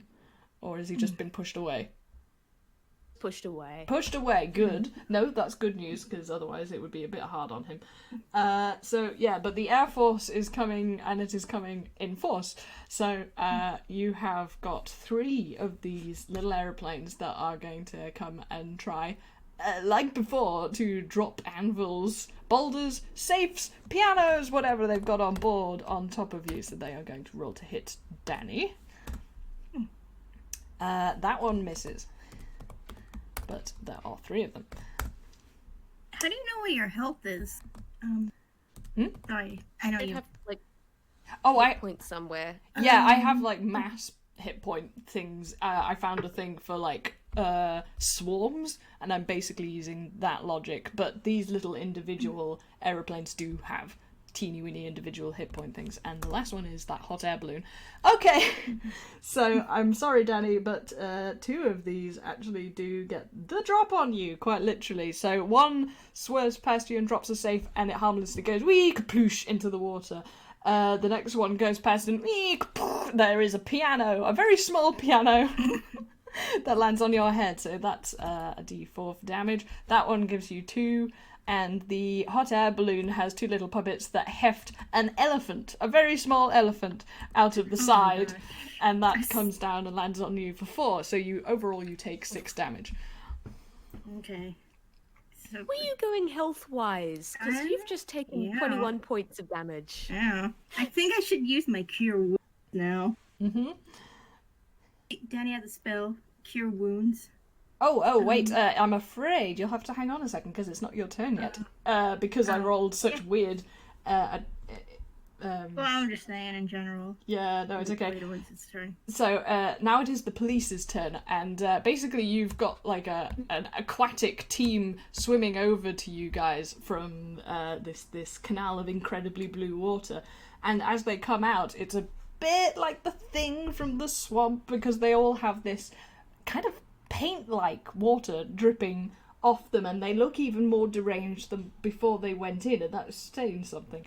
So again, this group of little teeny weeny things is gonna come and try and smack.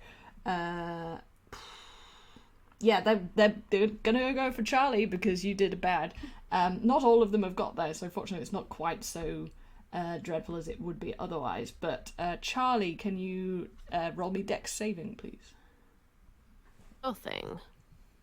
Which you should be quite good at being. Whoa! Wait, no, that was... Oh my god, that would have been I don't know amazing! why I added that 2 in there. That 2 was not meant to be there.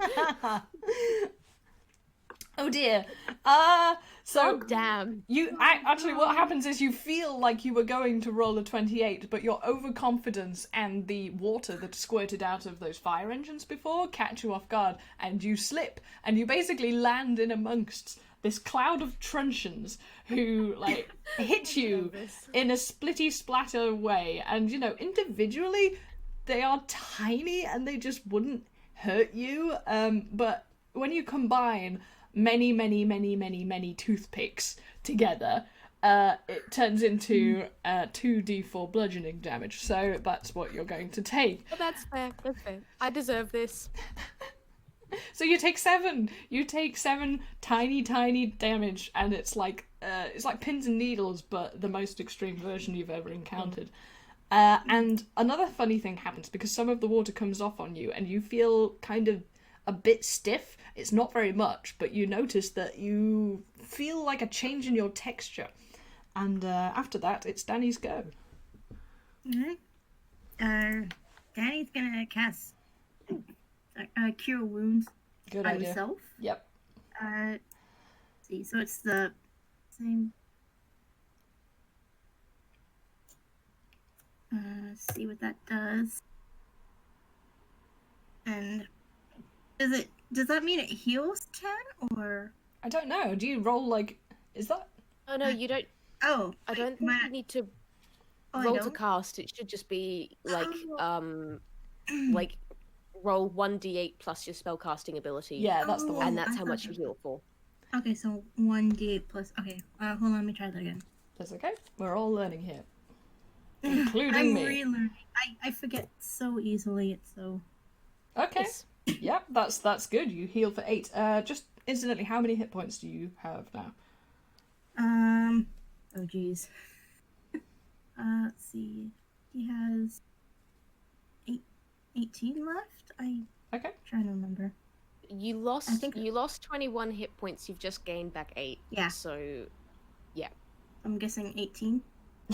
Hopefully we don't have to guess, but I just like keeping track of these things. Okay, you've got 18. That's fine. Yeah. That's fine. Who's goes in next? It's Colin! Yeah. Colin, darling, baby, child, what are you up to? Colin is a little fried right now, and he's also upset. He wants to finish this duel with this fire truck. Do it. So that is a 20. Yes, that's still a d20 plus 6. Okay, because these things don't have a great AC, honestly, you basically, you clash swords with it, but it's not quite enough. It's not quite enough to do it damage. But basically, you're locked with sort of sparks coming off, and it's very cool. Have you ever seen the Have you seen the Tintin movie where they do that fencing thing with the cranes at the end? I don't remember. I've watched it, but I don't remember that. Oh my god, I love that bit. Anyway, it's cool. You look cool, and basically one of these fire engines is now engaged with you, so they won't be doing much, but the other two are, because I actually forgot that it was their turn before the police, because I was supposed to do the air attack, then the fire, then the police. But I'm going to say, because they were also winded by Charlie's electrical attack, that they now go after Colin, and anyway, that feels more fair, and it's easier for me to keep track of. So, you are occupying one of these fire engines, but the other two are going to have another go. So, they are going to aim and fire at... Yeah, one of them is going to fire at Danny, and one of them is going to fire at Charlie. So if you both can roll me Dex saving again. Dex saving. I'll try not to roll two wait. d20s at the time as well. Uh-oh, Charlie. Oh, That's a nat one. And I think it's this one. That's a problem. Okay. I think Yeah. Danny, can That's I steal your dice? Danny, you're fine. Daddy's not doing so. Yeah. Okay. Danny, you are 100% out of danger. You swing around your State of the Empire building thing, so you are like basically behind it, and the water squirts off it. I just imagine him doing like a kind of like a pole dancer kind of swing, like Yeah. come at me, bro. Nice. No. Charlie, you're in trouble because this very saturated water squirts on you, and you feel different, and you are basically from this comes wisdom, which is ironic because you will have to make a wisdom saving throw at some point in the future. I'm not good at those. Yeah, because Not this good at those. you basically, and I think everyone who's watching this gets the idea that the overcoloured water, this oversaturated water, is the problem. You are deluged in this saccharine solution, and you can feel this kind of sugary high as you feel more and more colourful, but too colourful, too psychedelic, too much, and you feel like you... Have you done like experiments with pieces of potato in osmosis, where if you put a slice of potato in very sugary saturated water, that the water in that potato will be leached out into the solution?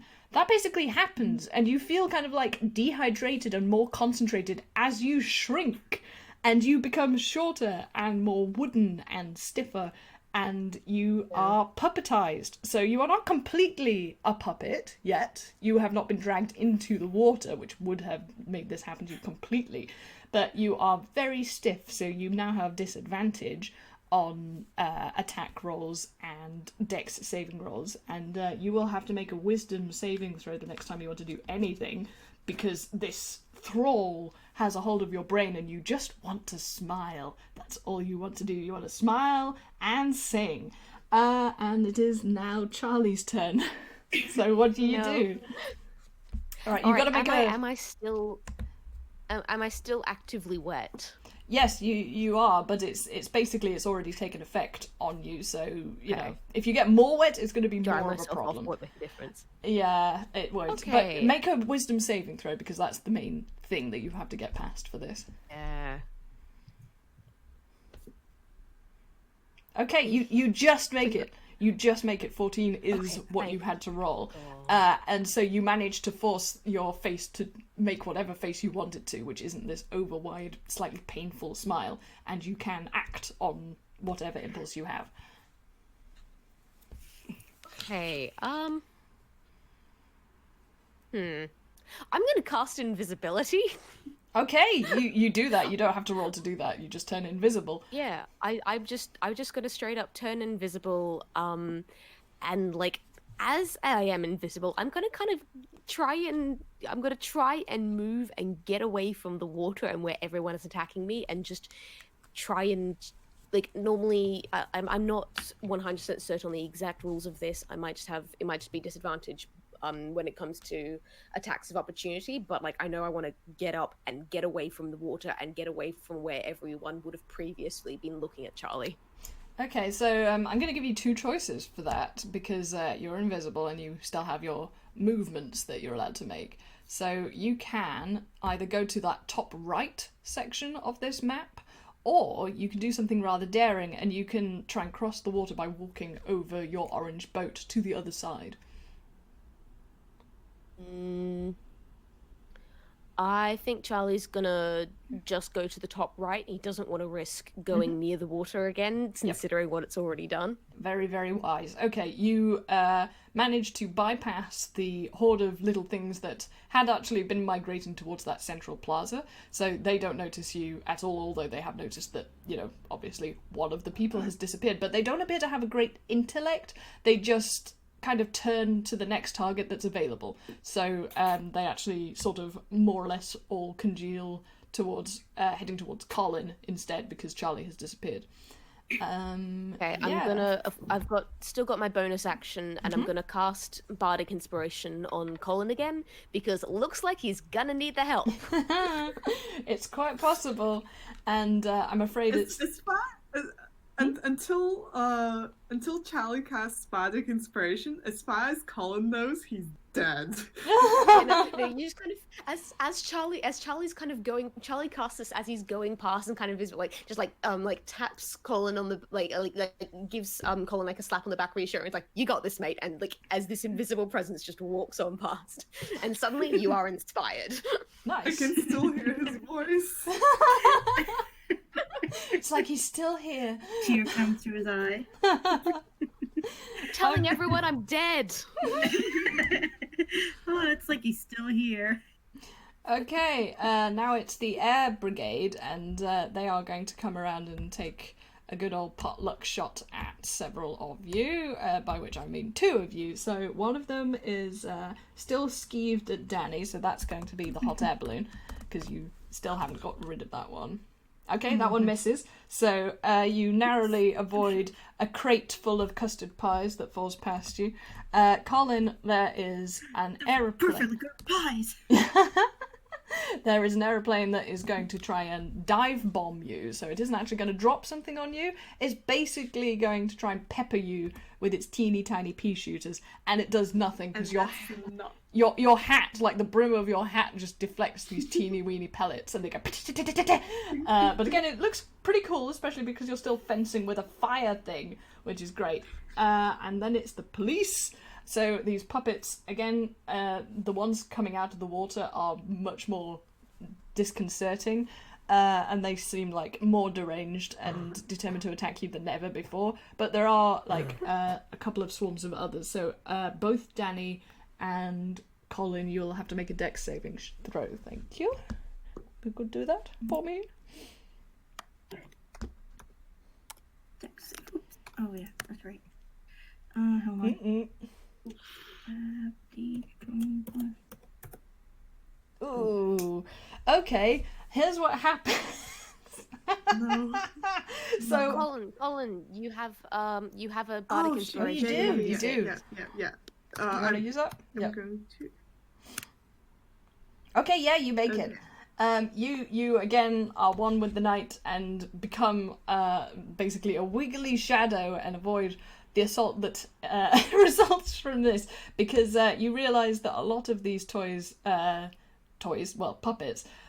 Danny, the ones that are heading towards you, are like the ones that were from the fun fair a couple of rooms back, and they throw like hoops at you, and they're quite big. They're like they're ring-sized basically, and some of them actually do manage to get stuck on you, like whether you've try to wave them off with your hand or whatever, and they're really amazingly heavy, and you suspect, once again, like, these were full-sized metal bands, but they have been condensed by this saturated solution. So even though they're very small, they're very, very heavy. So you don't take any damage, but you fall prone. You are now prone.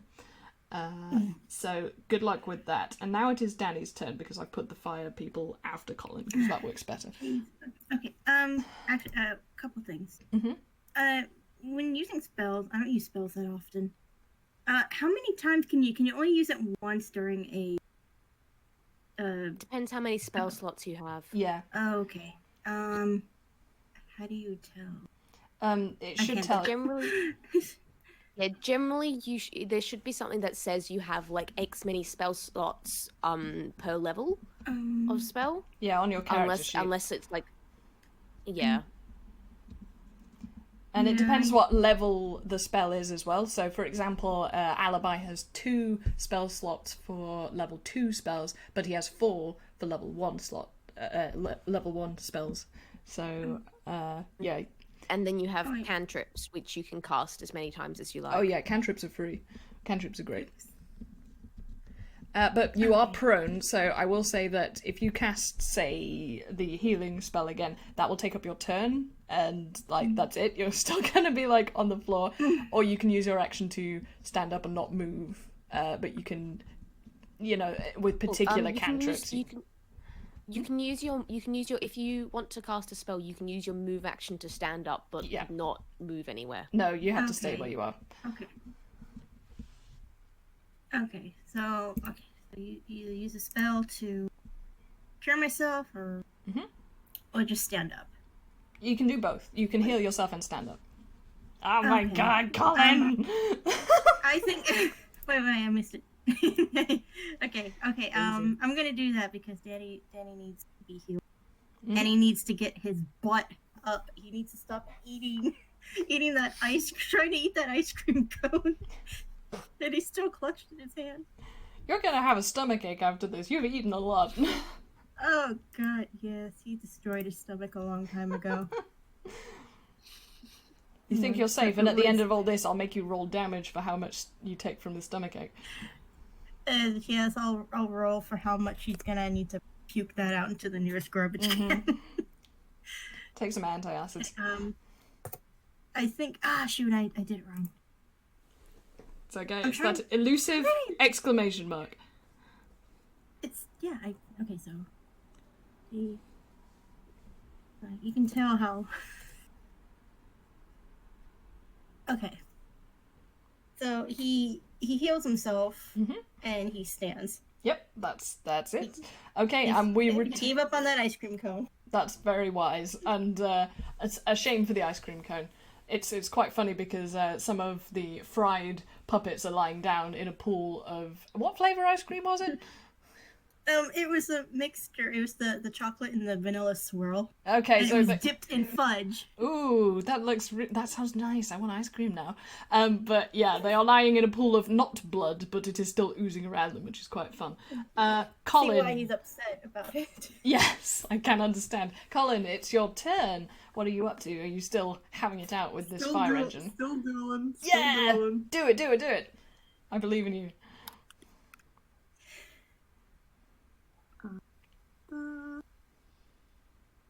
Yeah. Oh yes. You get it. You managed to Finally, it only took 3 times the charm. You forced that ladder aside, and you finally get a real good swing at this fire engine, which has already taken damage from Charlie. So I'm going to say you don't need to do much, but roll to attack. 6, 4.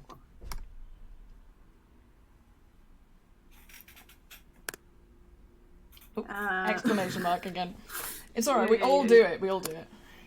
Okay, yeah, you obliterate it. You just slice this thing in half, and it's not that difficult because while like parts of it are made out of metal, it's a tin toy, so it's mostly hollow inside.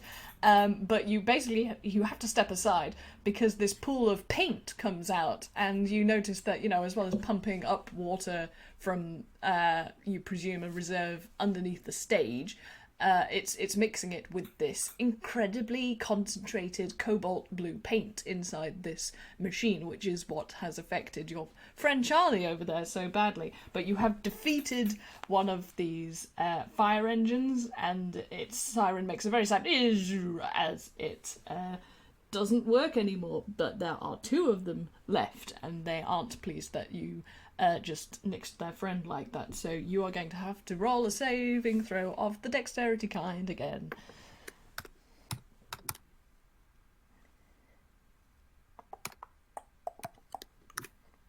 The good news is they're so skeeved off at you that they don't bother with Danny, and that was good enough to avoid it. So you managed to somehow, you basically squeeze between them as the jets of water fire off, so they cross the jets, and that's never a good idea with the ghost busting and all. So they miss. The paint mixes in the air, but it doesn't do you any harm at all, and they are going to continue with their lives without having achieved anything. How tragic.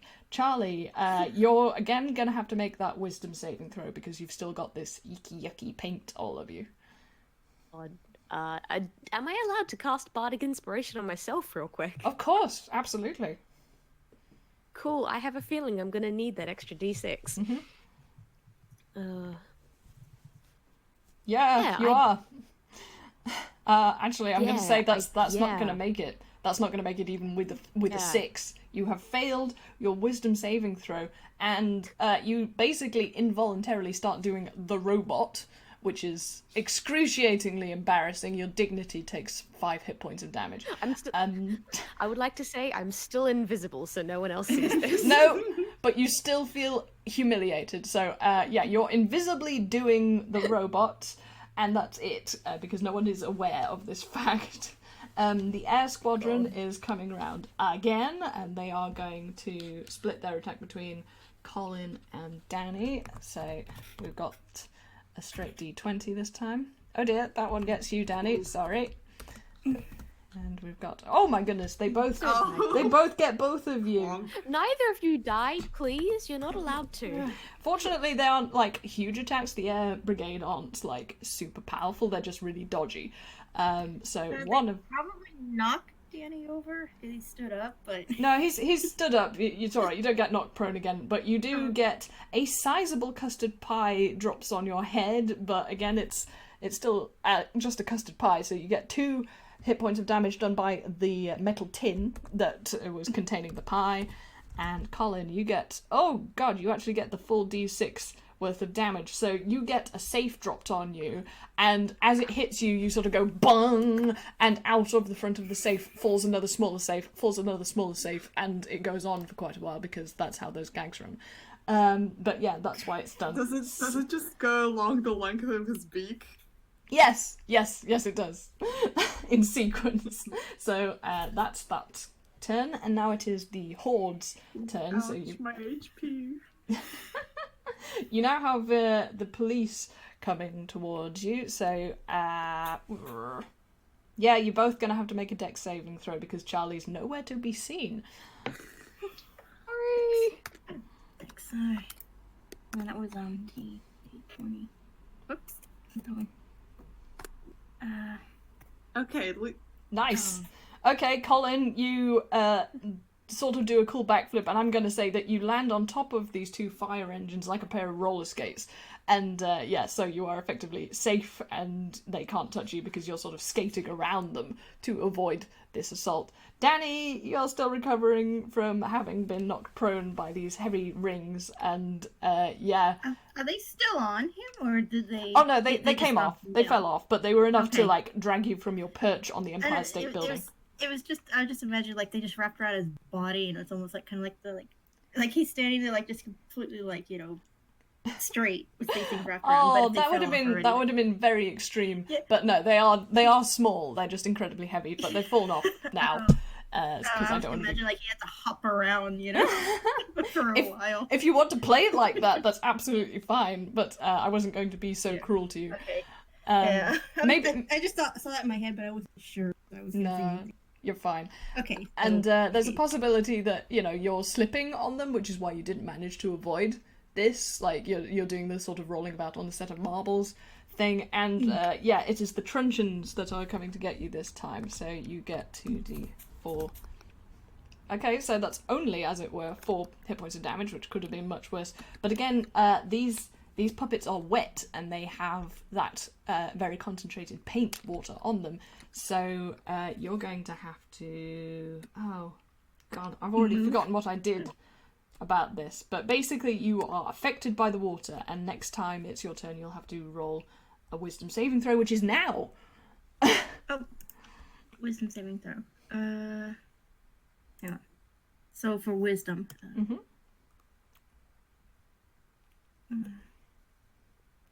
Okay, you just about succeed. You succeed. You pull out of the thrall of this paint, but you do feel stiff. You will have a bit of a problem if you're doing like melee attacks, but it won't affect like your spell casting. But it will affect your movement, and you feel like this kind of itch, like this urge that you want to smile and just dance, but you resist it. Can they wipe it off if they had something, or is it like stuck on them until like the end of like everything? You do what you think would get rid of it. Try. I'm not going to stop you from doing that. In fact, you can do that as a bonus action if you give me a good enough reason. Okay, so it's a choice between either that or healing. Probably. Okay, so I'll wait till the next think about it. Well, it's your go, so you can still act. Oh, it is? I thought I went. Oh, okay. No. Your the wisdom saving throw is to make sure that you can have a turn. If you fail the wisdom saving throw, you basically can't do what you want to do. Okay, so I'm gonna cast Cure again. Okay. Hang on. So it was 1.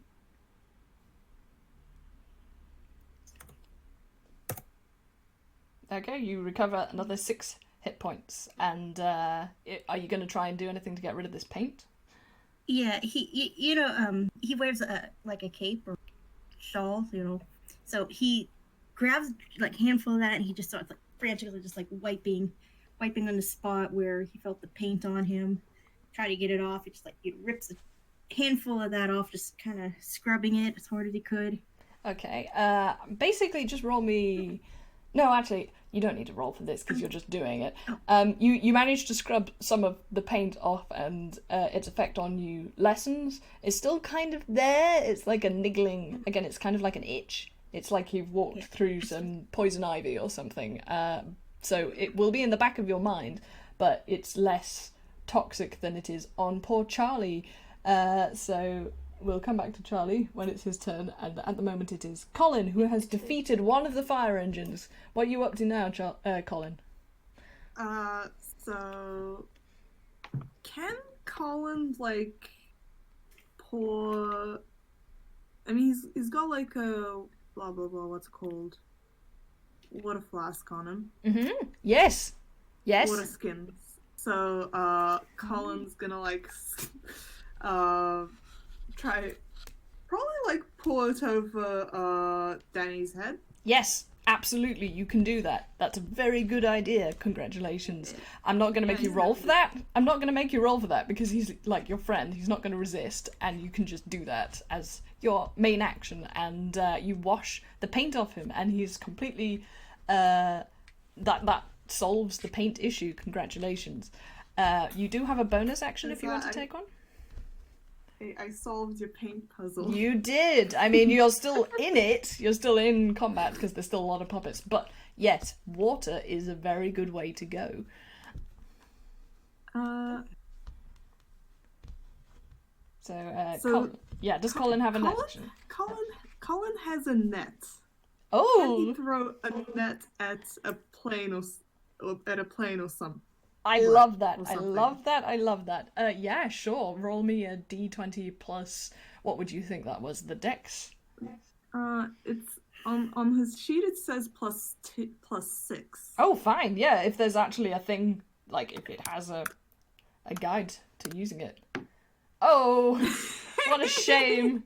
It was such a good idea as well, but you rolled a natural 1, so not only do you fail to catch these aeroplanes that sort of swing around in the air above you, but the net falls back down on top. Catch myself. Yeah, it lands on top of Colin. No. You are in the net. This may affect you or may not, but you are wearing a very fetching net curtain. Good luck with that. Because it is now I'm restrained. Oh shit, okay, yeah, you're going to have disadvantage on this next roll because it is the remaining 2 fire engines again, and they're a bit annoyed because you used them as a pair of roller skates. So they're both going to fire at you, Colin, and yes, you have disadvantage. Make a dexterity saving throw.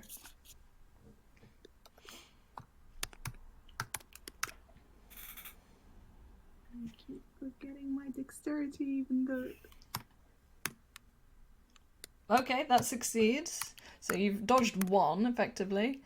And by the skin of your teeth, you dodge the second one. But just because that was quite low, I'm going to say that you get like a spray, like a little bit, like the surface spray. Like the hose actually misses you directly, but the building that it hits, the spray from that gets you on the back. And it's itchy and frustrating, but it's not sufficient to put you in that thrall like the others did. It is now... Oh, that stuff's nasty. Yeah, it's not nice. It's not a good time. Charlie, you are invisible and still dealing with this stuff, so you have to make a wisdom saving throw. Okay, please. I'm saying please. Yeah, you do it. You managed to resist. Thank you. All right. Charlie stops doing the robot. Okay. Pulls himself together like, no, this is no time to be dancing. Then he goes he scurries, like still invisible, he scurries over to try and get himself in the perfect position where he is gonna catch as many goons as possible, as many of the mooks as possible, without hitting his friends. Mm-hmm. And he's gonna try and cast Thunderwave again. Okay, I'm gonna say because you're better placed strategically that you can basically attack puppets and a lot of the remaining aerial craft because they're not aware of where you are without Danny or Colin having to make any saving throws. So go for it. Okay, I cast it. Everyone roll Constitution. Okay. So, in fact, I actually cast it at 2nd level, so ooh. That's gonna be 3d8 damage. Okay, and there's... Hang on, that's a -1, isn't it? Yeah. Okay, so one of them kind of succeeds, and one of them does a big not succeed. So carry on. Okay. Right. So first one is only going to take half damage. Other ones is going to take a full 3d8 damage plus my bonus, which is oh come on. So yeah, people, the ones that missed the Constitution saving throw take 12 damage. Other ones take 6. Oh, Actually, sorry, who was talking? I don't think I did my Constitution yet. Oh no, you don't have to. You don't have to. Oh, I know. Oh. You're out of range. Don't worry. You're out of range. It's all good this time. Okay. Colin with the roller skates. Amazing. Okay. Sorry. Oh, God, you're so fast at drawing. It's astonishing. But basically, Charlie, congratulations, because as it happens, the way around those saving rolls worked, even though they succeeded their Constitution, the puppets on the ground have really bad HP, so you have just obliterated a very large chunk of puppets on the ground, and 5 aeroplanes go around you as you reappear in spectacular fashion, because they were basically all grouping up there to dive bomb your colleagues, so that was extremely well timed and very well placed. So you have done a lot, like you've done a huge chunk. There is basically only one squadron of the police left. There are the fire engines, and there is one single hot air balloon that is still menacing Danny, which is kind of hilarious.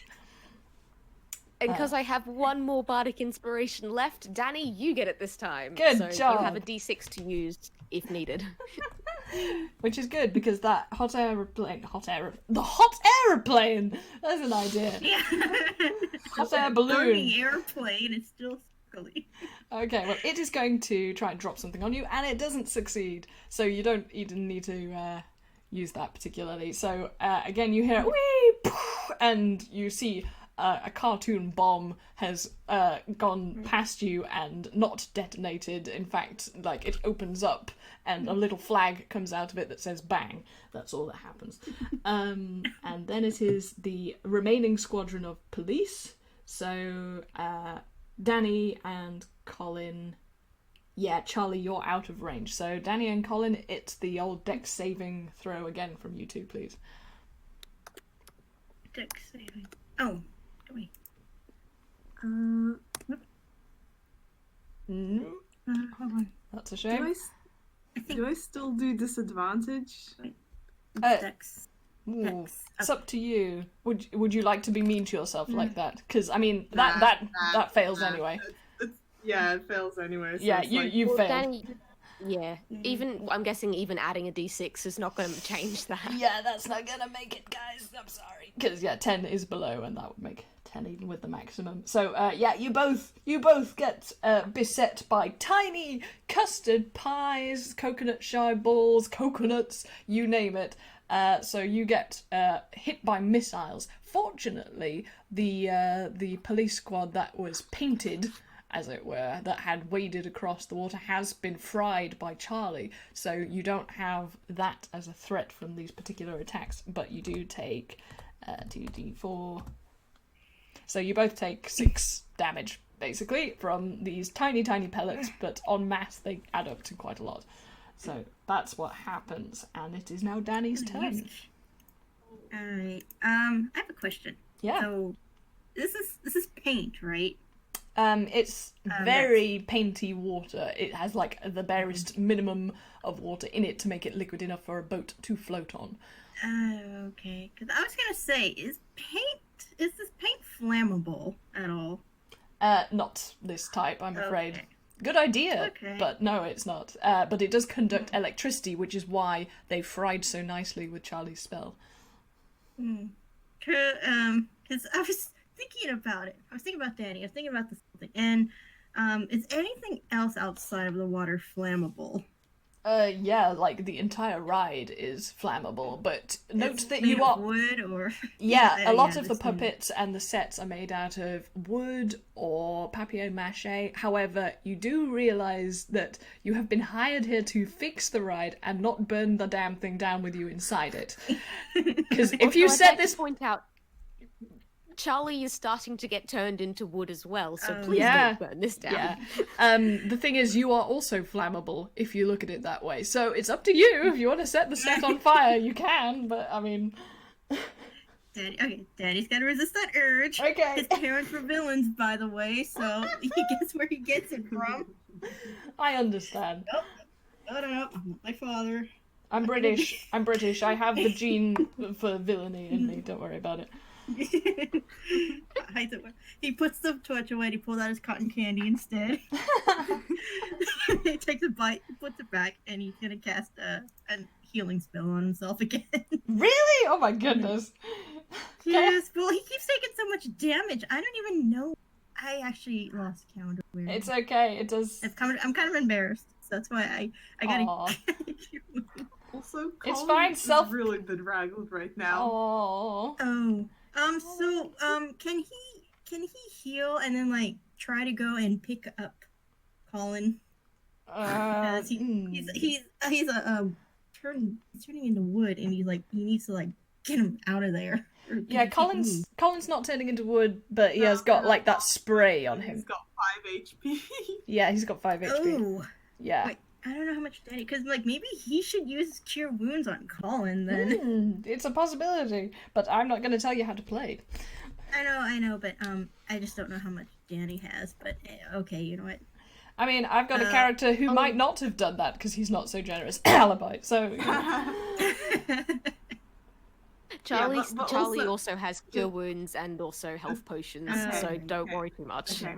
Okay, so, Anyway, whatever's in character. okay, well, he's kind of standing away from me. And he's like, he needs to be healed. So, okay, so Daniel's gonna cast Cure Wounds on himself. Mhm. Let me try that. Give me a second. Find-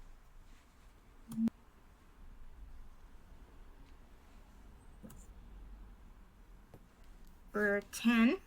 Okay. So yeah. at this point, I'm gonna say he has 18 again. That's fine. Um, If you're okay. keeping track of it, I basically have to trust the players to do that, because otherwise I will get way too Yeah. confused because I've got so much going Yeah. on. I was losing track, and I'm like trying to pick up again, but I get distracted, like listening to everybody else and trying to come up with what I should do next turn. Oh, I understand. I Okay. play as well as DM, don't worry. So Okay. yeah, that's what you do. And were you going to interact with Colin as well? Okay. Yeah. Hang on. Let me look at the map again. It's kind of further up here. You're not very far away from him. You could reach him in Yeah. your movement. Yeah. Just like a couple strides here. Okay, so he's gonna move closer to the group, I guess. Okay. Probably shouldn't stay too far away from him. Okay, he's gonna move closer to Colin because he's like the closest to him. Mhm. As much as I could tell on the map. Yep. So I could like try to help him, like if something bad's gonna happen. 'Cause he knows he's low on health. Yeah, there's not a huge amount you can do because you've used your main action, but you know, Yeah, but if you you know. if you wanted to do Moral what support. if you wanted to do what he did and chuck water on him, you can totally do that. But I don't know if you have a water canister. He does have a water skin. Ah, He has a water skin on him. Yes. So can Danny just Yeah. open that up and just dump it? Instead of like the water skin, he actually pulls out a full of water and just dumps it on. I was like, oh, that's where I put that. He puts the top back and he puts it back where I found it. Back in his hammer space. okay, there you go. You have degunked your pal Colin, which is good because it's his turn next. Excellent. What is I mean, there's still the police. There's still the 2 fire engines. There's a police unit. There is a sole hot air balloon, but There's it's like so much. There's still so. Fire engine. fire first. engines. Yeah, That's good. probably the It's a priority. very good idea. Good old sword and again. Hey, it worked the last time. Go for it.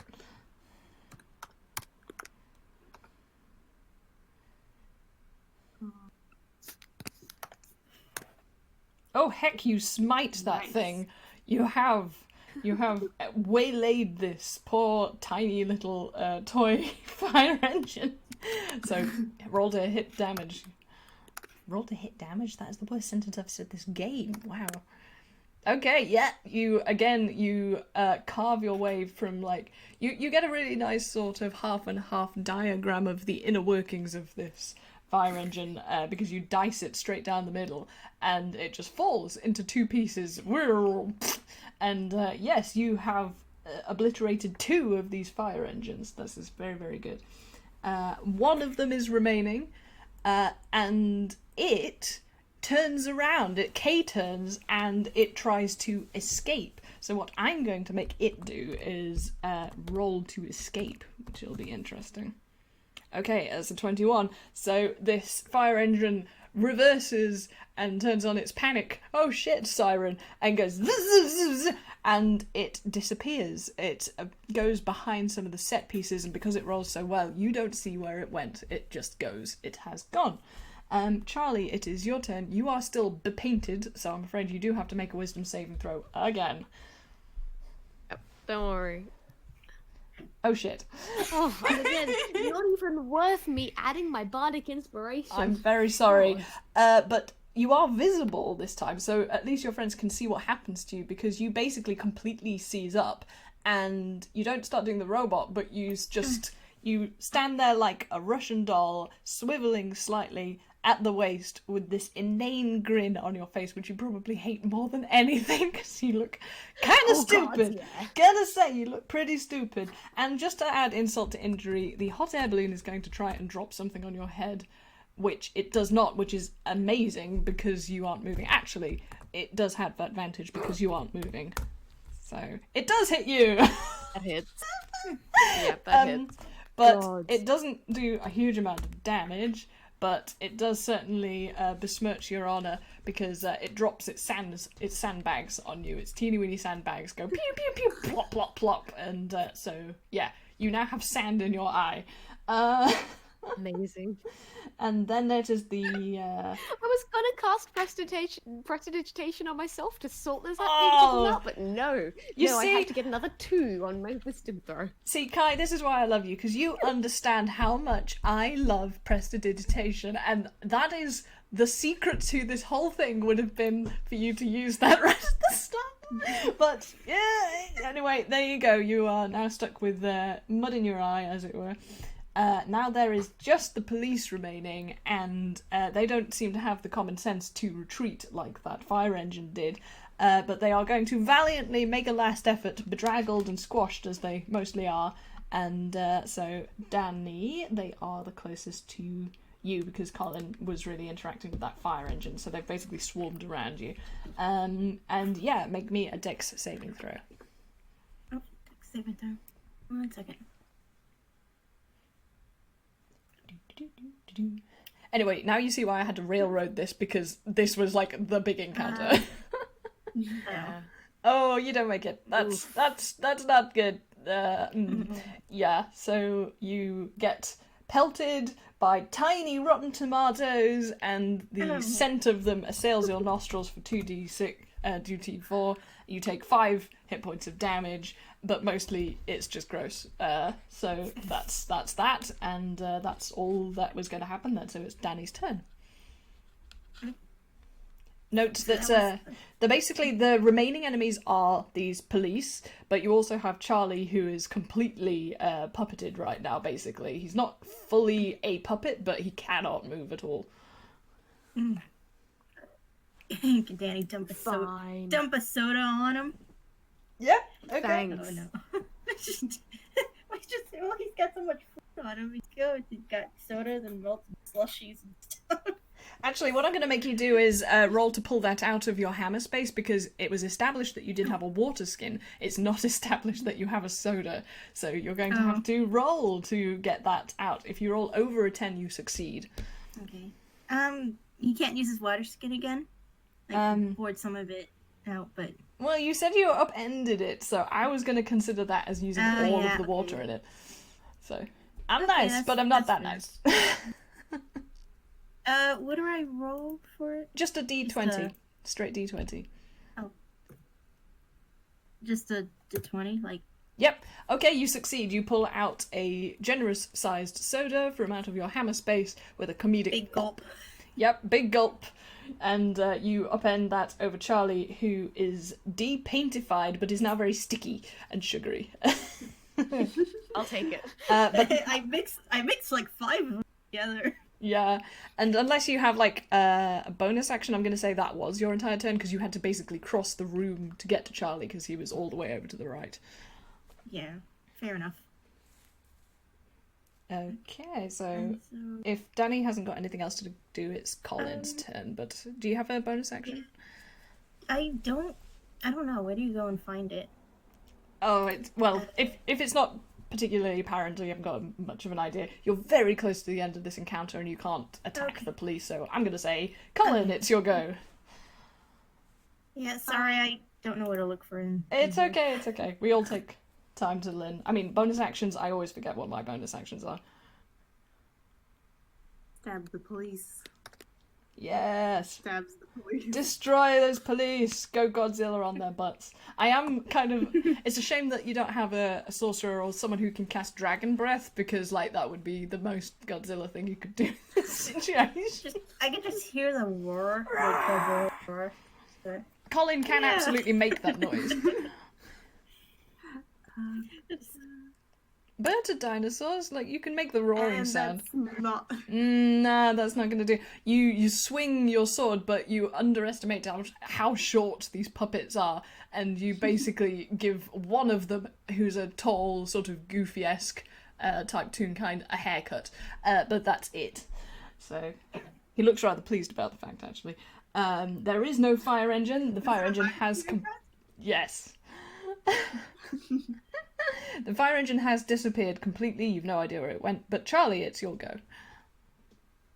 Alright, what is left to hit, basically? It's just the police. You have one squadron of teeny-weeny things left to hit. In fact, at this point in time, you can hear banging on the door in front of you, and you figure that people have realised that something has gone wrong, or at least a remaining person has realised something's gone wrong, because you've met 2 of them during this ride that have been puppetized or decapitated. So, now it's just the head police. of one of them. Yeah. Okay, yeah, Charlie's basically just gonna go in and, thing is, considering you're going off swarm logic, like, piercing and slashing damage doesn't do much. No, it I'm doesn't. guessing. Which is why Colin attacking the fire engines was a very good idea, but against a swarm, not so much. Charlie kind of just wants to go in and can Charlie just go stomp on the police? Yes, do it! I'm not sure. I'm not sure what this would count as in terms of attack damage and everything. Yeah, it's just a melee attack, and it will be bludgeoning damage. But, yeah. I don't know if that's plus your strength bonus. My normal attack bonus is +5, but that's for stuff I'm proficient in. I'm gonna say you're proficient with squashing puppets that you're really pissed off at with your feet. Yeah. Sounds good. Yeah! You Does get that them. hit? Yeah, because their AC is crap, because they are very small, but in a huge group, so it's pretty hard to miss them. They are like ants, basically. So you do a good old squishing. What would the damage be? I did this once before already. I'm gonna say it's a D6 plus your strength modifier. Oh, D6 plus... okay. Okay. Not bad. Yeah, you basically you obliterate them. These little things only have 4 to 5 HP each, and this particular group weren't the extremely saturated ones who had 5. So yeah, you just lay waste to these tiny people, and as you're doing so, TP Bar None breaks his way finally through the door, having broken through it using Martin's leg as an axe. Which, Martin is sort of hopping around behind him, not looking pleased. Battering ram. Yeah. Well, you use what you've got. He's got pretty pointy feet. But, Martin looks unimpressed even though he doesn't have a head or a leg. And TV is like, what in the heck is going on in here?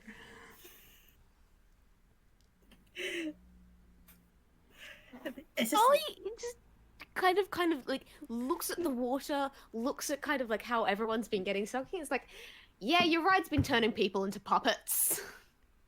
I thought there were more than usual. And we're gonna say that that's basically the last scene before you are smash cut to later on, and you're all sitting around having a tea party. You have washed off Widget Doodad, because basically when you submerge a puppet that has formerly been a normal person in water, like you just put her in a shower and she's back to normal. It's like those dinosaur toys that you put in the bath and they inflate.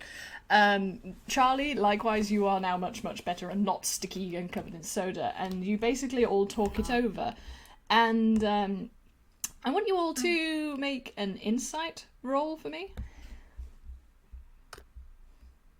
An insight roll? Yeah, insight. Like I said, Charlie gives Martin his head back and kind of goes like, "Told you wouldn't, that I wouldn't let you die." Insight roll. Okay.